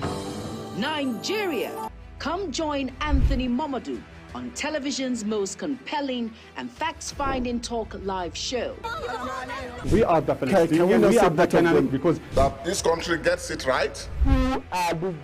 It's the Dex on Global Television, where we analyze and dissect storming issues and commentaries in the world's biggest black nation, Nigeria. Who is being held accountable for this money? The eyes have it. We stay and decide policies and reforms on the decks. Tune in Mondays to Fridays, 5 p.m. to 6 p.m. on Global Television. Let's stay on the decks. For an insightful idea that takes the center stage and the conversation that gets beyond the headlines, to explore the lasting impact of political decisions, Big Talk got you covered. From policy debates to geopolitical insights, from thought-provoking discussions to actionable insight. What is the real responsibility of government? Big Talk delves deep into the heart of the matter. Join us weekdays on Global Televisions from 6:30 p.m. for a reverting journey into the heart of politics, where we dissect issues shaping our society. With every government and introduction of new policies, businesses of all kinds and sizes seize the opportunity to evolve and redefine themselves. Business Point on Global Television is where we follow the money and put the facts and figures right in front of you. Watch Business Point every Monday through Friday at 11 a.m. as Kikelamo Okeri tracks all the latest developments across critical sectors. Business Point, this is business.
Well, thank you everyone for staying with us here on the program. Incidentally, we just looked at the papers for you, and some of those stories are very troubling, particularly the one that has these human angle, public interest elements in it, which is cholera. Of course, it's not the first time we hear about cholera in Nigeria. Last year, there was something around cholera as well. Earlier this year, there was a couple of incidences or reports, particularly coming from up north. But this is not just about up north now. Even Lagos has been hit as well. And the Lagos State Commissioner, Professor Aki Ambayomi, has talked about how that modalities are being rolled out to ensure that these health threats, or if you like, menace, is dealt with as quickly as possible. But I mean, in the midst of all of these efforts being made, it's also a very apt reminder of how that the choices we make regarding our health, I mean, whether it's diets, exercises, or routines generally, and then our hygiene as well, very important. There are those of us who don't take our hygiene very seriously. It's very important. And then our environment as well. Again, the things we eat, the things we drink, you know, we need to pay more attention to all of these things. In pidgin parlance, they will say it is what is in your belly that controls what is in your head. You know, while that may not be a science conversation for today, but the point being made is that what goes into your stomach is very important. It's the reason people would take time, even spend some extra money just to ensure that they drink water the right way, just to ensure that they eat the right thing. It's not so much about the quantity, it's more about the quality. I mean, you'd rather eat a little and stay alive than eat much and have threats ravage your health. These are the issues we need to look at as we make progress in this country. But let's take another quick break now as we join Anthony Momodu to bring you sports updates. Hello, sports fans. Welcome to Sports News Update. England Stars came in for sharp criticism from the European media after they labored to a 1-0 win over Serbia to begin their Euro 2024 campaign. There had been whispers of a new golden generation coming into the tournament, but this crop of hopefuls failed to pass the eye test for Europe's cynical scribes. Jude Bellingham turned home a header after 13 minutes to spring Gareth Southgate out of his seat, but England ceded chances to Serbia later on. John Stones was slapped with a 3/10 rating by infamously harsh French sports newspaper L'Equipe for his performance. They felt he struggled in his battle with striker Dusan Velovic from the first minute and multiplied his blunders throughout the game. L'Equipe noted that his knock against Iceland and his subsequent illness were factors in him being not in the best form. They also handed Harry Kane a 5/10 for his subdued performance up top. Joining him on that uninspiring rating were Phil Foden, Mark Guehi, and Kieran Trippier, while Jordan Pickford and Ken Walker only got 6/10 despite England's clean sheet. Germany outlet Bild singled out Bellingham as the only one who stands out, despite England having a host of top stars, including Premier League and Champions League winners. Per Mertesacker, Arsenal's current academy boss and former defender, argued that it was a very weak performance from the English, while Chris Kramer branded it simply not good. Bild wrote that England will have to step up their game if they are to lift the European Championship trophy come July 14. Over in Spain, both Marca and Mundo Deportivo felt that there was Bellingham and little else to shout about for Southgate's men. Jude Bellingham broke a long-standing record held by Cristiano Ronaldo in lining up for England at Euro 2024. The Real Madrid midfielder headed in from Bukayo Saka's cross after 13 minutes in Germany to put his side ahead against Serbia, continuing his fine form this season at just 20 years old. He lined up behind Harry Kane in manager Gareth Southgate's system, flanked by Phil Foden and Bukayo Saka in an attack that provided fans with excitement going into the tournament. Bellingham, on the back of winning the Champions League just days ago, provided perhaps the most excitement for fans and delivered early on delivering his side's opening goal. In playing in the game, Bellingham became the youngest player to feature at 3 international major tournaments, having also featured at Euro 2020 and the World Cup in 2022, breaking onto the scene at Birmingham in the championship as a 16-year-old. Bellingham benefited from Euro 2020 being delayed by a year due to COVID and was named in the squad at the age of 17. In playing against England's opening against Croatia, he became the youngest Englishman to play at a major tournament and the youngest player to ever play at a European Championship, aged 17 years and 349 days. He played a more prominent role at the World Cup in Qatar in 2022 at the age of 19, starting all 5 of his side's games. Now he is one of the first names on the team sheet and arguably England's key player in attack. Ronaldo, meanwhile, lined up at Euro 2004 and 2008 and the World Cup in 2006. At Euro 2004, he was 19 and was 23 by the time of Euro 2008 came around, meaning Bellingham had beaten the record by 3 years. Erik ten Hag has publicly criticized the tactics of England manager Gareth Southgate following Sunday's tense 1-0 victory over Serbia. The Three Lions made a great start in Germany, with Jude Bellingham giving them a deserved lead in the 13th minute. However, Southgate team lost control of the match after half-time and were relieved to come away with the 3 points in the end. Southgate was touted as a possible replacement for Ten Hag before United decided to keep the Dutchman, and Ten Hag clearly isn't all that impressed by his fellow manager. Ten Hag also opened up on the past few weeks and how it was decided that he would remain in charge at Old Trafford. Erik ten Hag's future at Manchester United remains murky after he revealed he and the club are yet to reach a contract agreement. The Dutchman has 12 months left on his deal at Old Trafford but is in talks over a reported 2-year extension. Ten Hag survived the protracted season review conducted by the club's part owners headed up by Sir Jim Ratcliffe. The 54-year-old was told he would keep his job 17 days after beating Manchester City 2-1 in the FA Cup final. United finished 8th in the Premier League this season. Indeed, the Red Devils sounded out multiple replacements, including Thomas Tuchel, Mauricio Pochettino, Thomas Frank, and Ken McKenna. Ten Hag was on holiday in Ibiza when he learned he would be staying on at Old Trafford after the club officials flew out to meet him. A group of Holland fans have come under criticism for doing blackface in their attempt to dress as Ruud Gullit during Sunday's Euro 2024 opener against Poland. It was a happy day for Dutch fans who saw their team come from behind to win 2-1 at the Volkspark Stadium in Berlin. Adam Buska gave the Poles the lead in the 16th minute, but Cody Gakpo leveled before Wout Weghorst netted a late winner. However, somewhat of a sour taste has been left after some supporters painted their faces black to look like Gullit.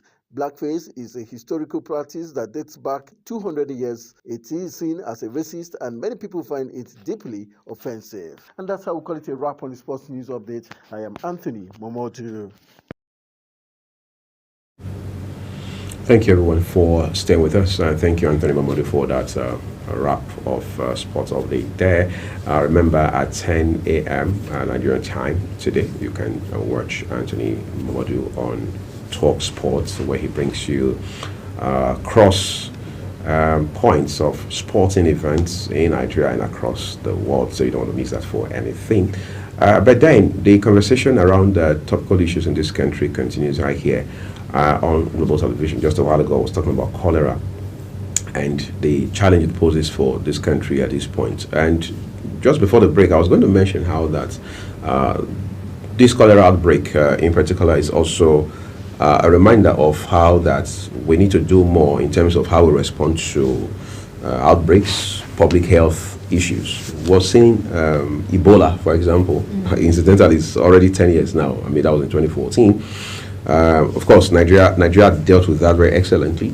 We're also seeing Lassa fever, for instance. We're seeing, of course, COVID, which was a global phenomenon, also was here, at least briefly, and we won.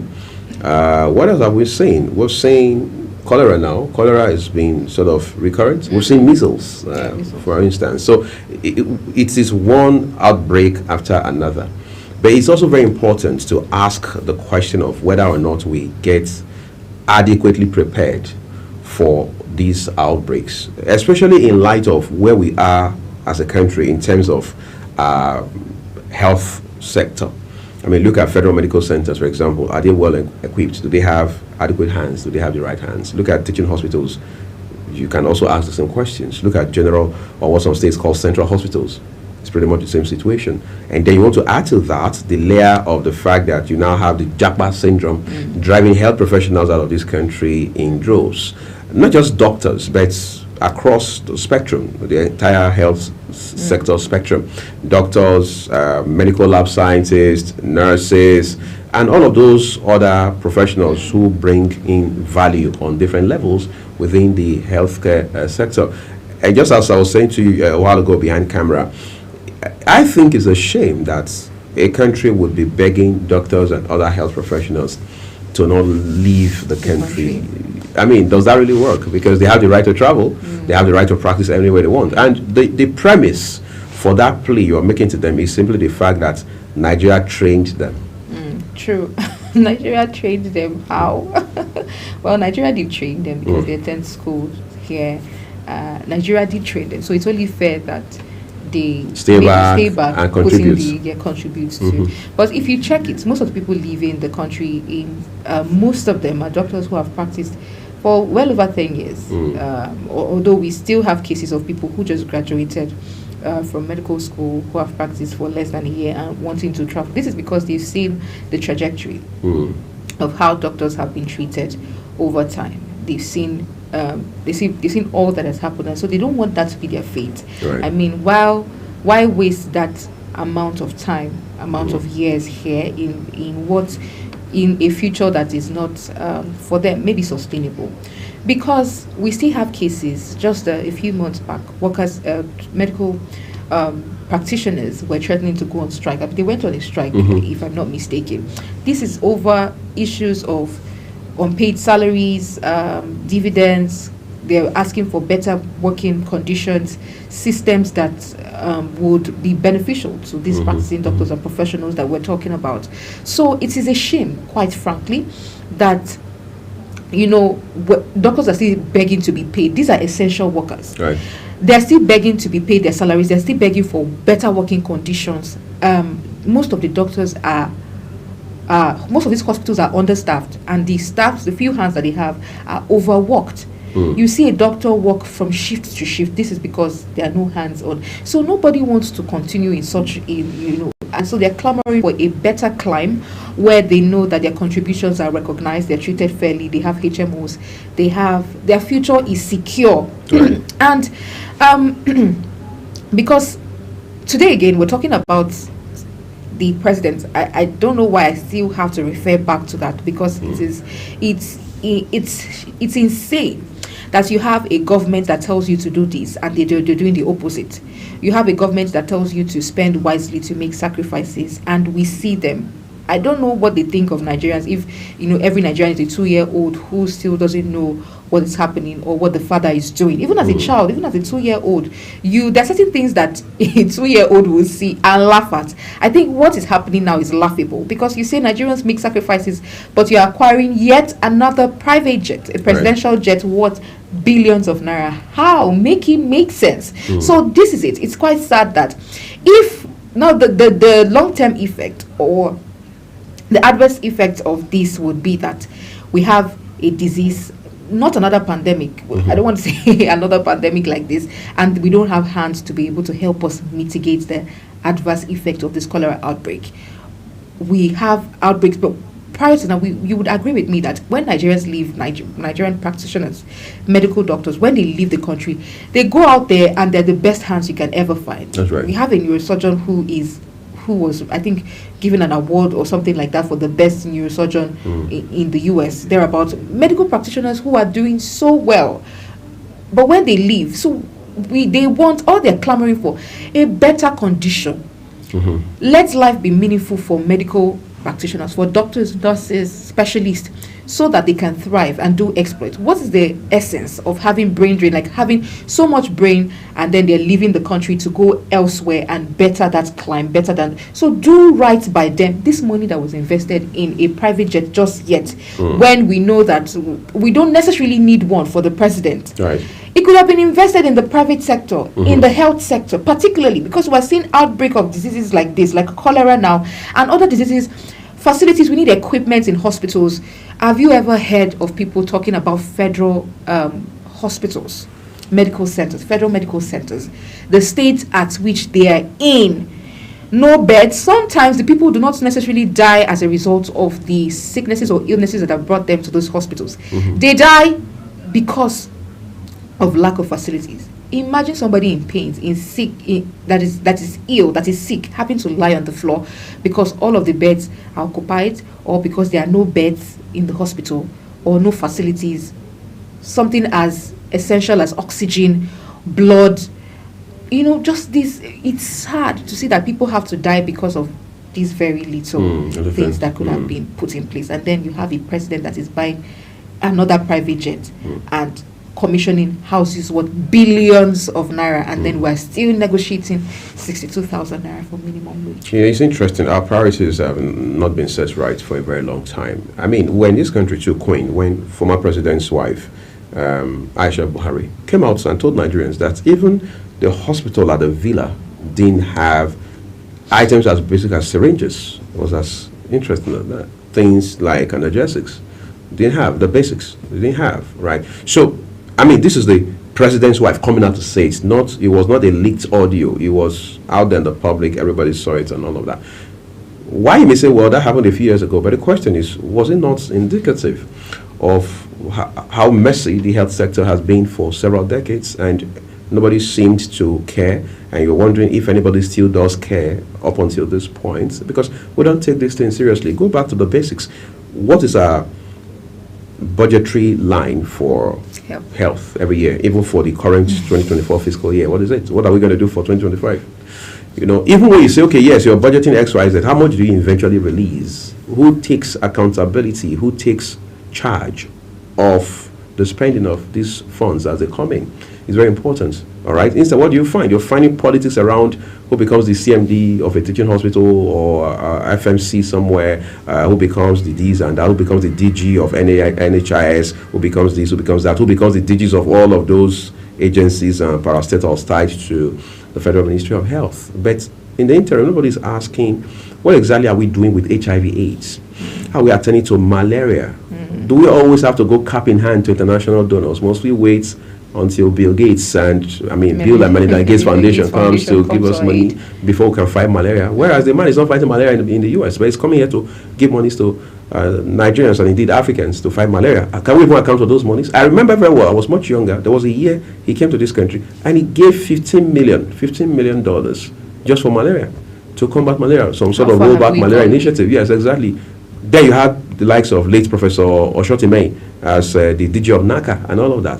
These are stories that are in front of us. They are nothing elite about it. They are all on the social media. They are all on the internet. But the question is, don't we have models across the world, Africa, Asia, Europe, continental America, that we can follow and say this is how well they've done with their health? Even in Latin America, there are countries you can look at, whose health models you can look at. There's nothing you want to do that someone else has not already accomplished. All you have to do is pick their model. You don't have to buy it wholesale or domesticate it entirely. You just have to pick elements of items that work for you, and then you marry that with some sort of homegrown solutions, and then you get results. It's always about results and doing it right, but we don't take our time. The current government is probably thinking about 2027 already now. And then nobody's asking, where did we meet the health sector when we took over? Everybody's saying now that, even the APC as a party is now saying that the economy was dead when President Tinubu came in. But they didn't say that until the New York Times wrote an article condemning, actually criticizing how that, stating clearly that this is the worst government that Nigeria has had in terms of managing the economy in a generation. It didn't say in 10 years. It says in a generation. It's a New York Times article. That's what the likes of Onanuga were referring to when they were saying that article was this and that and that. But that's always been the case. If the New York Times had done an article that says the Tinubu government is the best in Nigeria since 1999, that this government has done so much within 1 year in office with regards to fiscal and monetary policies, you see, Bayo Onanuga will come and tell you, you see, we said it before that the renewed up agenda was going to perform magic. You guys didn't believe. But now it's in front of you. How do you feel now? And things like that. The point is that government must be seen to be altruistic. Government must realize that there are fundamentals. Health, shelter, that's the story for another day. The issue of housing, affordable housing as they call it.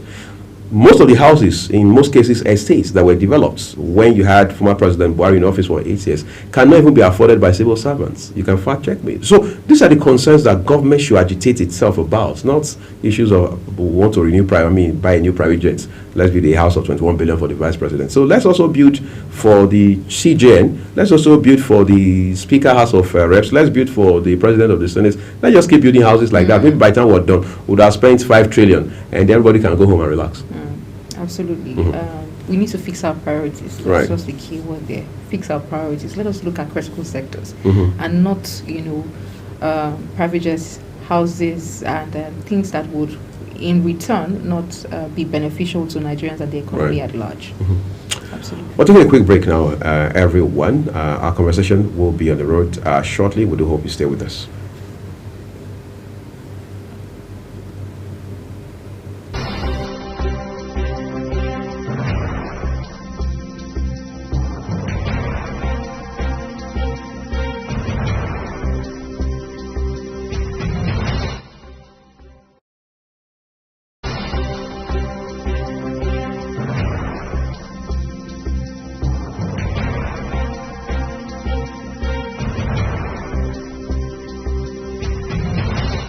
For an insightful idea that takes the center stage and the conversation that gets beyond the headlines, to explore the lasting impact of political decisions, Big Talk got you covered. From policy debates to geopolitical insights, from thought-provoking discussions to actionable insight. What is the real responsibility of government? Big Talk delves deep into the heart of the matter. Join us weekdays on global televisions from 6:30 p.m. for a reverting journey into the heart of politics, where we dissect issues shaping our society.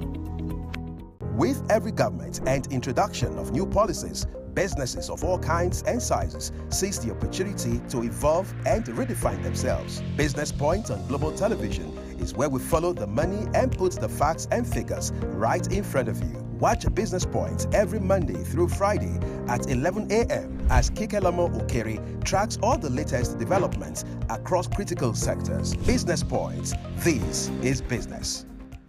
Are you ready to be entertained like never before?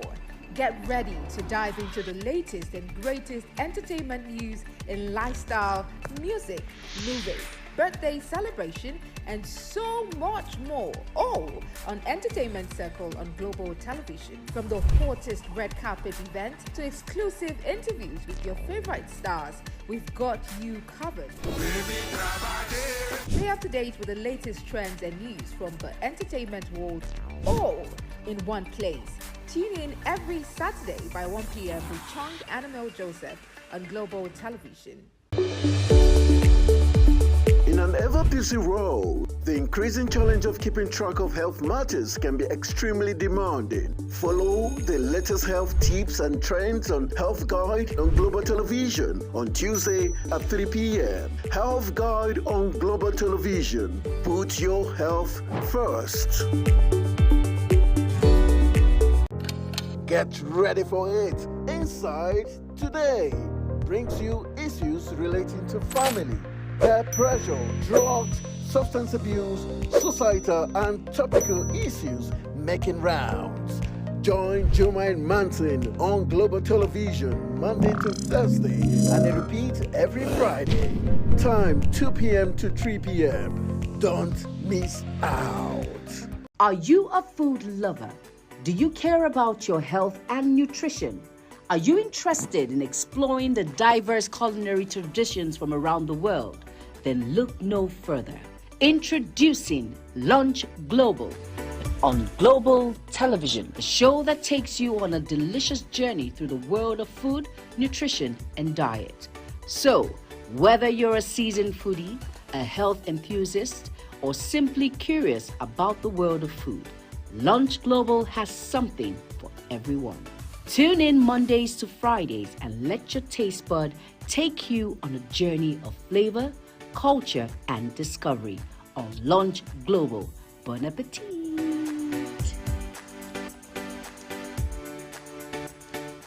Time check. It's midday.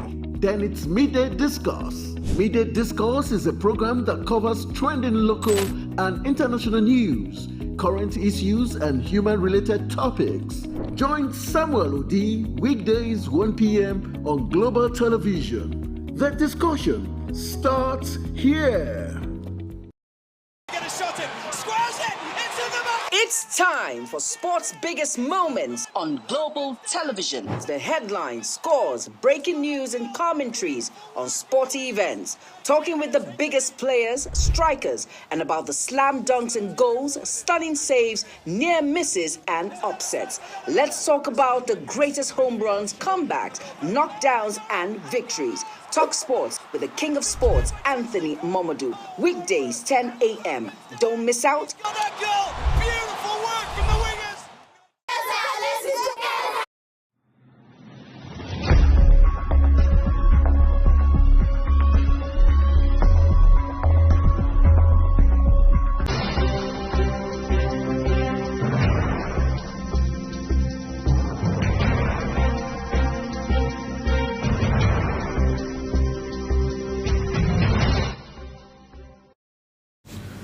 Just when you think that crime rates are dropping or declining, as they say, within the law enforcement quarters, you realize that there are people who are bent on ensuring that that doesn't happen, even though we know law enforcement agencies are doing their own bit, doing their best, putting in the work to ensure that this doesn't, this is not the case. Every now and then you see the police parading alleged criminals of different kinds, those who are outright armed robbers, burglary and what have you, and those who are into kidnapping, those who are into vandalizing government property, public infrastructure, including railway tracks, for example. And then those who are into this devilish so-called one chance phenomenon, to which many people across this country, beyond this city, have fallen victim. In recent times, you understand that these kidnappers, from what even the CP of police in the FCT, Bennett Igwe, said is called JAMA. What that does for them is the JAMA thing, the device, helps them to cut off network reception, that is telephony network reception around them, in such a way that it becomes very difficult, in some instances even impossible, for law enforcement and security agencies to track criminals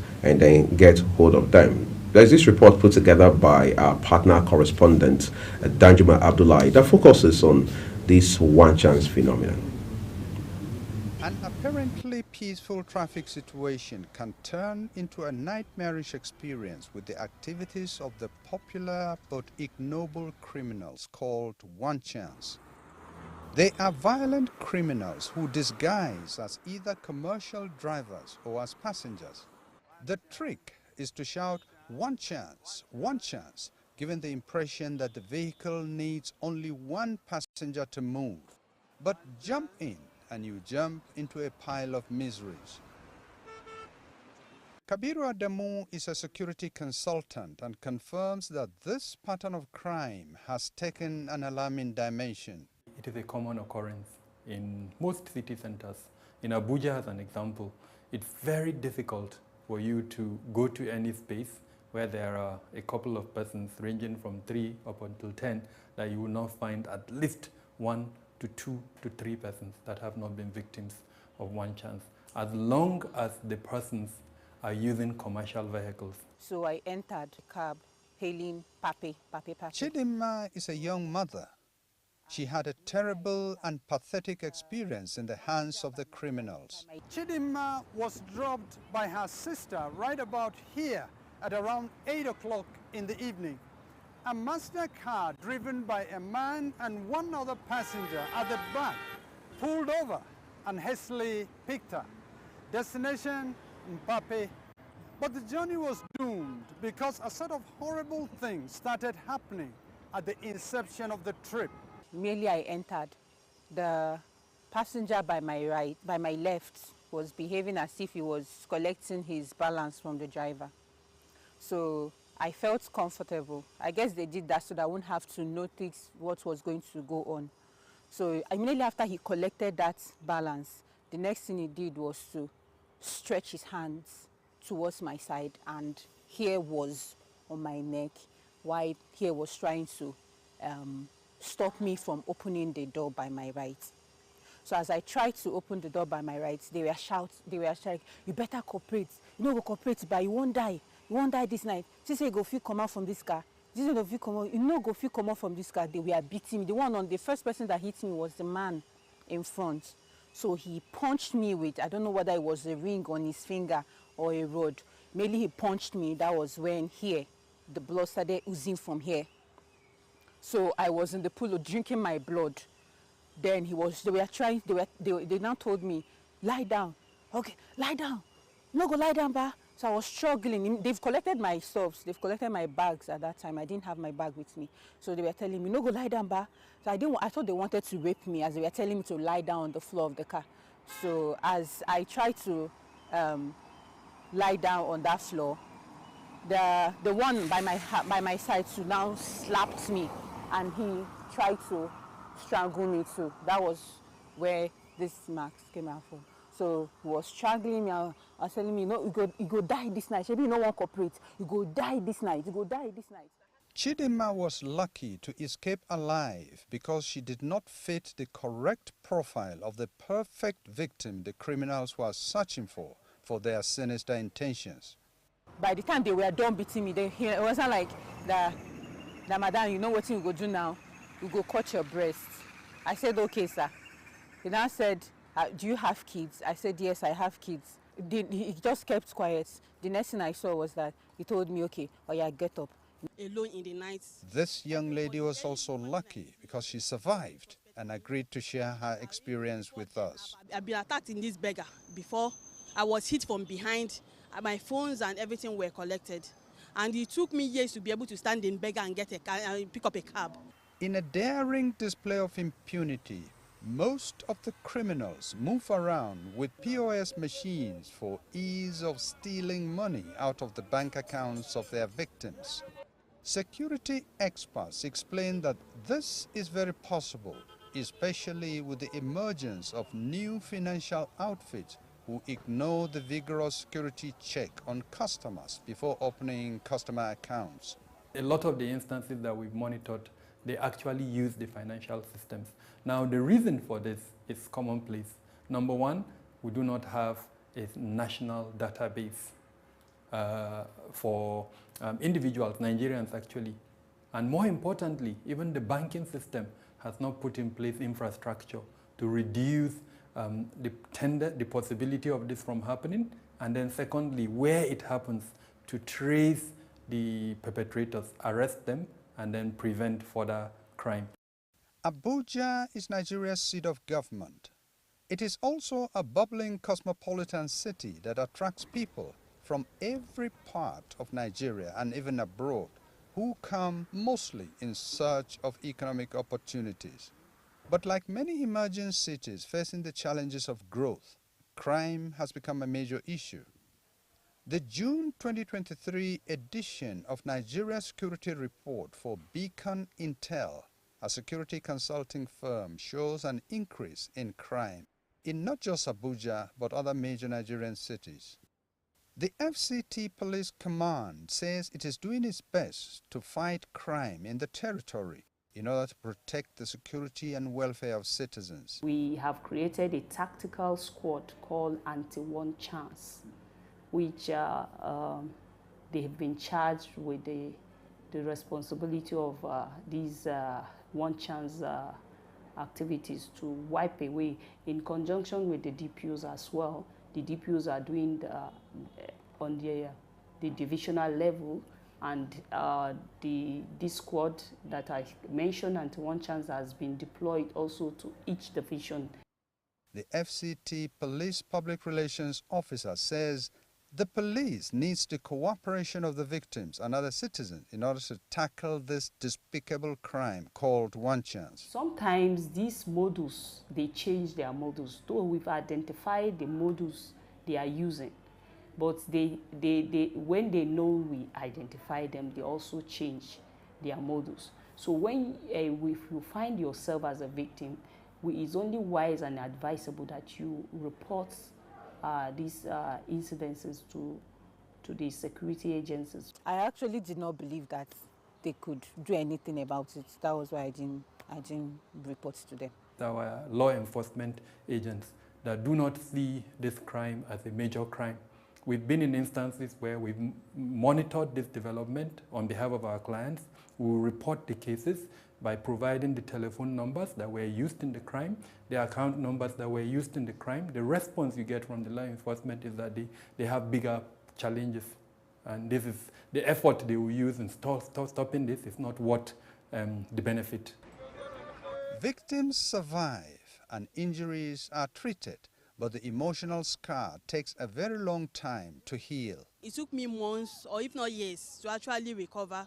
And psychologically, everything around me now, even if I enter a cab now, I will start to be conscious of where I am because of everybody around me is a suspect. The one that was repeatedly beating me, I didn't see the one on the front, his face, but the one at the back, I kind of saw his face. So when I see someone that looks like that person, I'll be like, are you sure it's not this man that beat me that night? Kabiru Adamu says commuters should avoid flagging vehicles along the road. Instead, approved and designated motor parks should be used. Anjum Abdullahi, Gilang News.